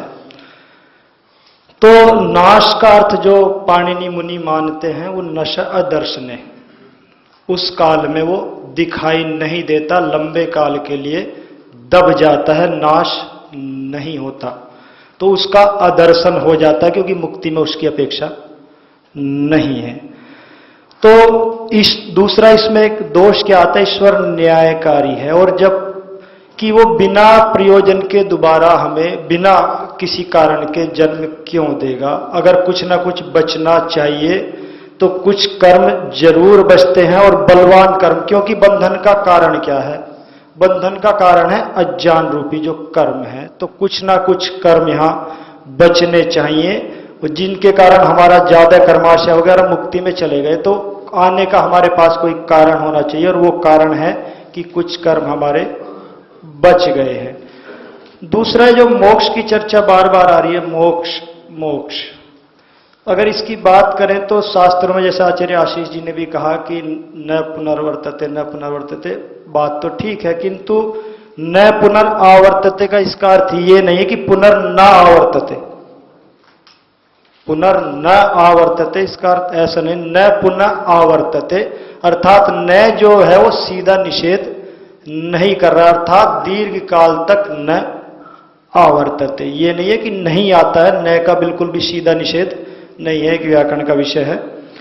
तो इसमें जो मोक्ष है वो रजस और तमस के अभाव से होता है, अर्थात रजस तमस हमारा चला गया तो मोक्ष हो गया। तो कर्म तो कुछ बचे हैं जिसके कारण हमें आना ही पड़ेगा, और उसकी प्रक्रिया यही है कि व्यक्ति प्रारंभ से करे। आहार शुद्ध होने पर सत्व की शुद्धि होगी, और सत्व की शुद्धि होने पर ध्रुव स्मृति होगी, और सभी ग्रंथियों का विनाश होगा। तो मोक्ष की प्रक्रिया भी यही है कि व्यक्ति अपने जो विचार है, आहार का तात्पर्य आसमंता थिरियते इंद्रियेति आहार है, जो इंद्रियों के द्वारा ग्रहण किया जा रहा है, आपको क्या दर्शन करना चाहिए, क्या सूंघना चाहिए, क्या खाना चाहिए, क्या विचार करना चाहिए, ये सब इंद्रियों के आहार हैं। और इंद्रियों के आहार पे शोधन होने पर ही सत्व की शुद्धि होती है, और उसके बाद ये मोक्ष आदि होता है। तो कुछ ना कुछ कारण रहना चाहिए, बलवान कर्मों का संशय होगा, कुछ कर्म बचेंगे जो हमें पुनर् लेके आएंगे, न पुनरावर्तते अर्थात दीर्घ काल पर्यंतम न आवर्तते। ओम। आचार्य जी से एक निवेदन करना चाहूंगी, आचार्य सनत कुमार जी से। वो न के लिए आपने कहा था कि व्याकरण का विषय है, तो उसमें यदि न का जो आपने अर्थ निर्धारित किया, उसमें व्याकरण का कोई प्रमाण आप प्रस्तुत करना चाहें? वैसे तो न समास का वो प्रमाण होता है जो प्रसज्य और पर्युदास प्रदेश है, किंतु ऐसा कई बार देखा जाता है कि जो न का संबंध होता है, अगर आप सीधा उस पदार्थ के साथ न क्रिया के साथ करें वो सीधी बात है। तो समास यहाँ नहीं हुआ है, मैं इस बात को स्वीकार कर रहा हूँ, किंतु संबंध ऐसा जुड़ जाता है। ओम धन्यवाद आचार्य जी का। नमस्ते। आचार्य सत्यजीत जी से प्रश्न है, आपने जो संगति लगाने का प्रयास किया वेद भाष्य का समान और उसको शून्य शून्य मान लिया जाए, संगति लगाने का ये प्रयास थोड़ा हास्यास्पद लगता है, क्योंकि अगर हम ऐसी संगति लगाएं तो ऋषि की ऋषत्व पर आंच आएगी कि ऐसा ऋषि जो कि शून्य कहने की जगह बराबर कह गया, और उसका असल में मानना तो ये था कि ये शून्य शून्य है। तो संगति लगाने के प्रयास में हम महर्षि को हास्य का, उपहास का पात्र ना बना दें, ऐसी मुझे इस समाधान में आशंका लगती है। संगति के स्थान पे उनका अपमान ही हो रहा है। धन्यवाद। धन्यवाद आपका। सदस्य के नाते में भी कुछ अपने विचार रखना चाहती हूँ। मेरे विचार मुक्ति में जाने से पूर्व कर्माशय नष्ट होता है, उस पक्ष में है। योग दर्शन के अंदर चित्त के परिदृष्ट धर्म और अपरिदृष्ट धर्म गिनाए गए हैं। चित्त के जो अपरिदृष्ट धर्म है उसके लिए श्लोक लिखा हुआ है, निरोध धर्म संस्काराः परिणामो अथ जीवनम चेष्टा शक्तिश्च चित्तस्य धर्मा दर्शन वर्जिता। दर्शन वर्जिता अर्थात अपरिदृष्ट धर्म। तो 7 अपरिदृष्ट धर्म गिनाए गए हैं। इसमें निरोध परिणाम है, संस्कार अर्थात वासना रूप संस्कार है, परिणाम जो चित्त में होते हैं, जीवनम चेष्टा शक्ति, ये स्पष्ट। उसके साथ साथ एक धर्म शब्द पड़ा हुआ है, और यहाँ धर्म से स्पष्ट है, अगले सूत्र में ही उससे स्पष्ट हो जाता है कि यहाँ धर्म शब्द से पाप पुण्य रूप संस्कार लिए गए हैं। धर्म रूप संस्कार को यहाँ धर्म शब्द से कहा गया है।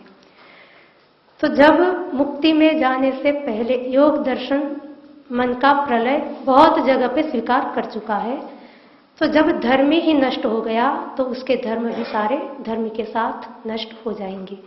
तो ये चित्त के अपरिदृष्ट धर्म है, जिसके अंदर पाप पुण्य रूप संस्कार गिने गए हैं, वो भी नष्ट हो जाने चाहिए।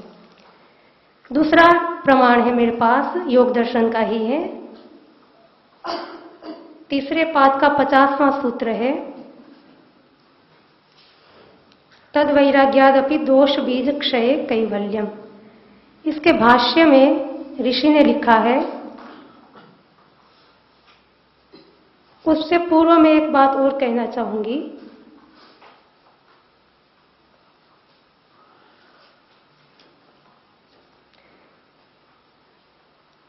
योग दर्शन प्रथम पाद के 24वें सूत्र में पंक्ति आती है कि ते अर्थात कौन, क्लेश कर्म विपाक आशयाः, कर्म से कुशलाकुशल कर्म लिए गए हैं, मनसी वर्तमानाः पुरुषे व्यपतिष्यन्ते। इस पंक्ति में भी स्पष्ट कहा है कि कर्म कुशलाकुशल जो कर्म है वो मन में रहते हैं। जब मन का ही प्रलय हो गया तो उसका भी प्रलय हो जाना चाहिए। ये भी दूसरा प्रमाण था। तीसरा प्रमाण तीसरे पाद के 50वें सूत्र में लिखा है, भाष्य की पंक्तियां हैं, तद एतेषां गुणानां मनसि कर्म क्लेश विपाक स्वरूपेण अभिव्यक्तानां चरितार्थानां प्रति प्रसवे पुरुषस्य आत्यंतिको गुण वियोगः कैवल्यम।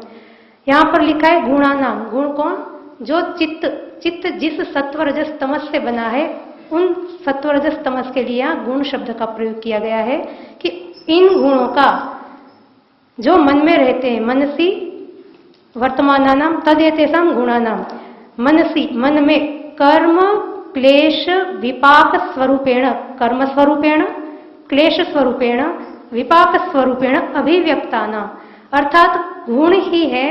कर्म क्या है, चाहे वो धर्माधर्म रूप संस्कार हो, चाहे वो वासना रूप संस्कार हो, उनका स्वरूप बता रहे हैं कि वो कर्म का स्वरूप क्या है। कर्म का स्वरूप इस पंक्ति से जो बताया जा रहा है वो ये है कि गुणों की ही वो स्थिति, एक स्थिति विशेष को ही उन्होंने कर्म कहा है कि हम कर्म करेंगे तो चित्त के जो जिस प्रकार कंप्यूटर में इलेक्ट्रॉन, प्रोटॉन्स, न्यूट्रॉन्स होते हैं, उसमें भी मेमोरी होती है, कंप्यूटर में भी बहुत सारी मेमोरी होती है। तो वो इलेक्ट्रॉनिक फॉर्म में, माने इलेक्ट्रॉन के रूप में ही वो संचित रहती है। वैसे ही हमारे मन में भी एक कर्म का जो रूप है वो गुणों के स्थिति विशेष का ही नाम है। तो जब प्रलय हो गया, गुणों की स्थिति सारी टूट गई, तो कर्म भी क्षय उसके साथ हो ही जाना चाहिए, क्योंकि वो कर्म का स्वरूप बताए, वो गुणों की एक स्थिति विशेष को ही कहा है। और भी इसमें एक प्रमाण है, गीता के श्लोक आते हैं, 2 श्लोक हैं। गीता के 4थे अध्याय का 37वां श्लोक है, जिसका मेरे पास केवल एक पाद है, एक दूसरी पंक्ति है पूरी। ज्ञानाग्नि सर्व कर्माणि भस्मसात कुरुते यथा। जिस प्रकार ज्ञानाग्नि सब कर्मों को भस्मसात करती है, गीता के 4थे अध्याय का 37वां श्लोक है। स्पष्ट कहा है कि सब कर्मों को वो भस्मसात कर देती है। ज्ञानाग्नि स्पष्ट है, विवेक। और 4थे अध्याय का 19वां श्लोक है, उसकी भी एक पंक्ति है मेरे पास। ज्ञानाग्नि दग्ध कर्माणम तम आहूहु पंडितम बुधा। पंडित की व्याख्या की गई है। पंडित किसको कहेंगे? ज्ञानाग्नि दग्ध कर्माणम, जिसने ज्ञान की अग्नि से कर्मों को दग्ध कर दिया है, उनको पंडित कहेंगे। तो गीता की पंक्ति से भी लगता है कि मुक्ति में जाने से पहले माने कर्मों का क्षय होता है। ये मुक्ति के प्रसंग में ही लिखे गए हैं। और भी मुंडक उपनिषद का जो आचार्य जी ने श्लोक प्रस्तुत किया था, मैं उसके ऊपर ऋषि की जो पंक्ति है महर्षि दयानंद जी की सत्यार्थ प्रकाश में दी है, वो मैं प्रस्तुत करना चाहूंगी। मुंडक उपनिषद का श्लोक था, विद्यते हृदय ग्रंथिश्छिद्यन्ते सर्व संशयाः क्षीयन्ते चास्य कर्माणि तस्मिन् दृष्टे परावरी। इसके भाष्य, इसकी व्याख्या करते हुए ऋषि लिखते हैं नवम समूलास में, जब इस जीव के हृदय की अविद्या अज्ञान रूपी गांठ कट जाती, सब संशय छिन्न होते और दुष्ट कर्म क्षय को प्राप्त होते हैं, तभी उस परमात्मा जो कि अपने आत्मा के भीतर और बाहर व्याप रहा है, उसमें निवास करता है। महर्षि ने क्षीयन्ते चास्य कर्माणि का अर्थ किया है दुष्ट कर्म क्षय को प्राप्त होते हैं। अर्थात ऋषि दयानंद जो मुक्ति के बाद पुनरावर्तन, पुनर्जन्म मानते हैं, उन्होंने लिखा है कि दुष्ट कर्म क्षय को प्राप्त होता है। नया आया है, ओ, अनुमति के बिना कोई नहीं बोलेंगे।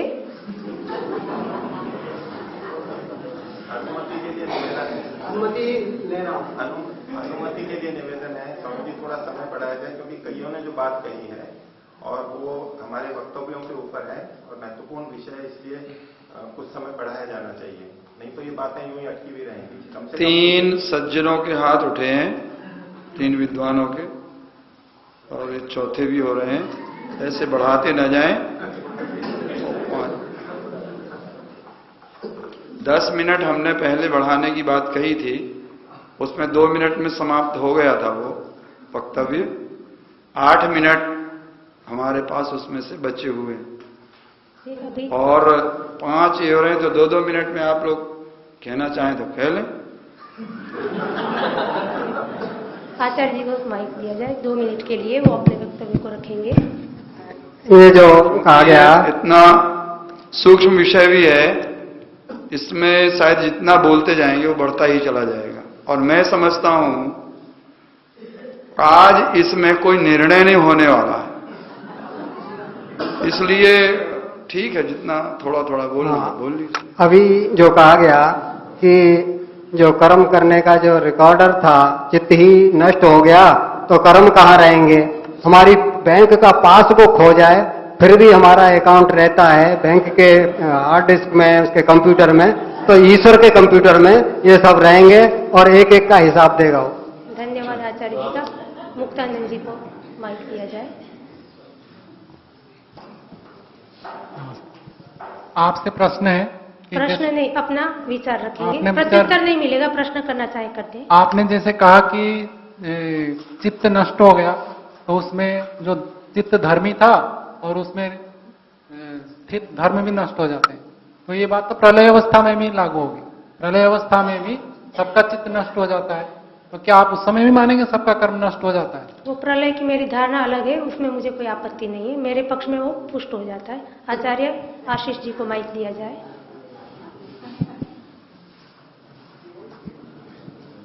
आपने जो प्रमाण प्रस्तुत किया, भिद्यते हृदय ग्रंथिश छिद्यन्ते सर्व संशय, उसमें जो ऋषि का आपने अनुवाद प्रस्तुत किया, उसमें दुष्ट कर्म का नाश होता है।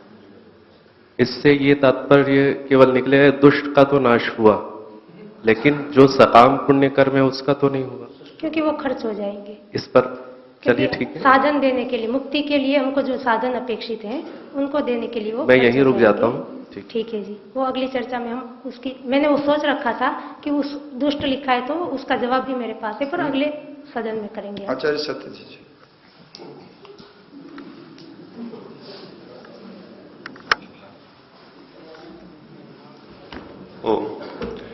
अल्प समय में पूरा करने का प्रयास करता हूं। स्वामी अमृतानंद जी ने कहा था कि दीर्घ काल तक रह जाएंगे।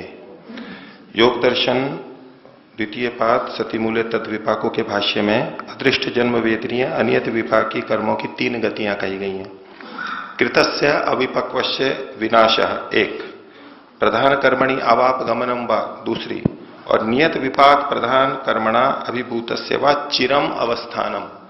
यानी इन 3 में विनाश एक अलग है और चिरम अवस्थानम अलग है। इसलिए हम ये जो संगतियां लगाते हैं कि दीर्घ काल तक रह जाएगा, इसको हम ले लेंगे क्षय का ये अर्थ होगा।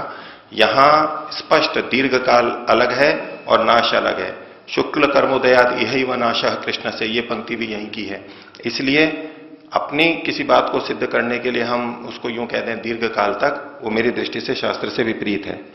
दूसरा, क्षय का अर्थ क्षीण होना, दीर्घ काल तक रहना आप लोग कर रहे हैं व्याकरण के आधार पर, व्याकरण आप पढ़े हुए हैं, तो आपकी दृष्टि में कर्म का पूर्ण नाश कभी भी नहीं होना चाहिए, भोग के बाद भी।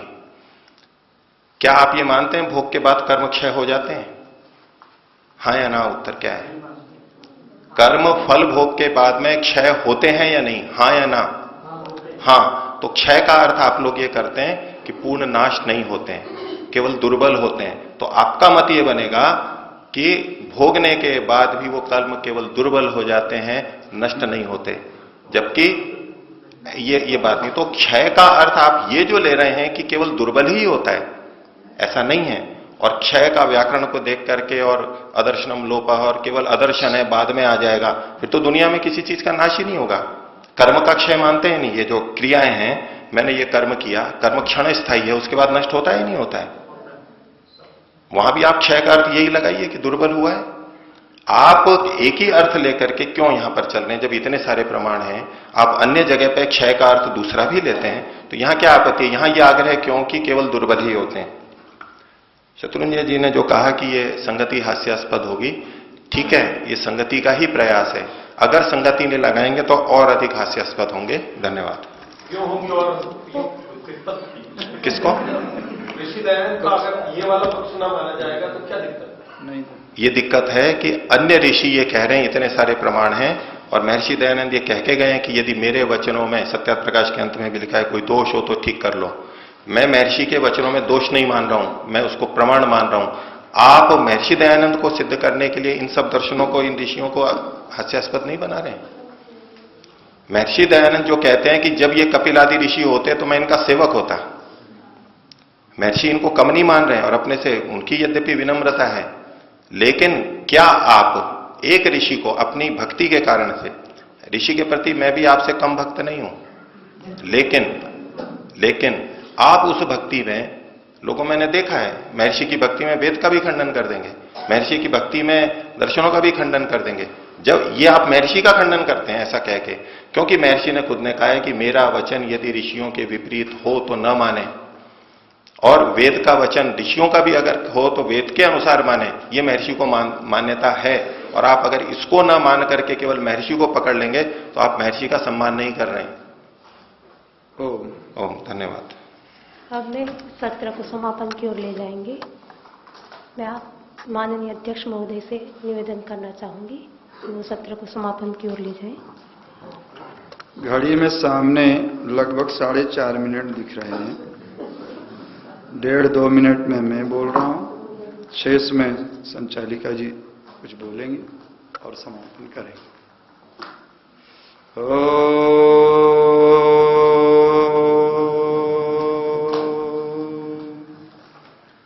समादरणीय विद्वज्जन,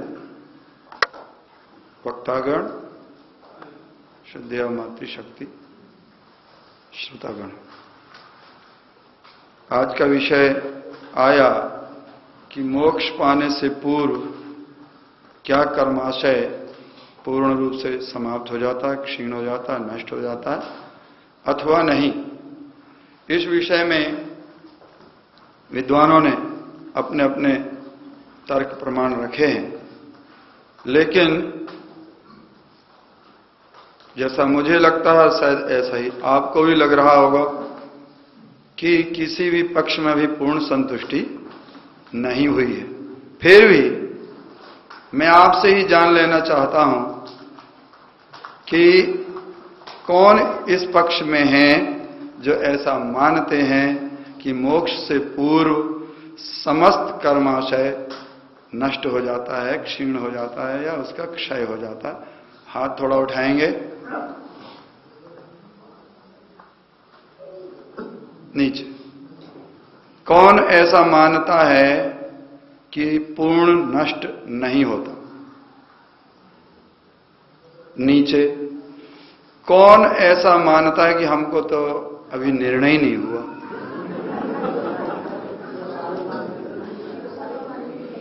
नीचे। कौन ऐसा मानता है कि हमको तो समझ में ही नहीं आया? खैर, तो अभी ये विषय रह गया और विद्वान लोग मिलें जुलें उस पर आगे बढ़ाएं। वो दोनों में लगभग बराबर आ रहा, तो परिणाम बताना मुश्किल है। अब बात ये है कि मैं जो ऋषि जी महाराज का पढ़ता रहता हूं, उसमें कर्म को बहुत अधिक प्रबल माना है महर्षि जी ने कि ये भोगे बिना समाप्त नहीं होता। वो ईसाइयों से शास्त्रार्थ करते हैं या मुसलमानों से शास्त्रार्थ करते हैं, इस अपने पक्ष को बहुत प्रबलता से रखते हैं। फिर भी इस सब पर आप और ज्यादा विचार करेंगे। अच्छा विचार हुआ।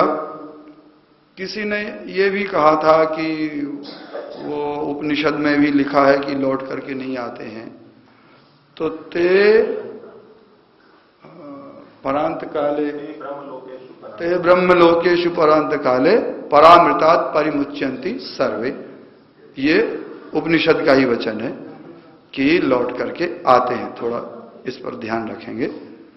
आप सबने सहयोग दिया, आपका बहुत धन्यवाद। अब शांति। धन्यवाद अध्यक्ष महोदय का, सभी वक्ताओं का धन्यवाद कि वो तैयारी के साथ आए। कई प्रमाण हमारे सामने हैं, अभी कोई निर्णय नहीं निकला। मेरी दृष्टि एक बात मैं कहना चाह रहा था, वो कह नहीं पाया। आदरणीय आचार्य सत्यजित जी ने जो प्रमाण रखे हैं उनमें बहुत प्रबलता दिखती है। धन्यवाद आचार्य जी का। तो अगली गोष्ठी में इसी प्रश्न को रखा जाए तो शायद अगली गोष्ठी में निर्णय हो जाएगा, ऐसा लगता है, क्योंकि प्रमाण सामने आ गए। कुछ प्रमाण कोई प्रस्तुत नहीं कर पाए, वो भी प्रमाण लेकर के आ जाएंगे, जैसे बाइबिल आदि का था, तो शीघ्रता से निर्णय हो जाएगा। अब सबका धन्यवाद करते हुए इस सत्र को 3 बार ओम के उच्चारण के साथ समाप्त करेंगे।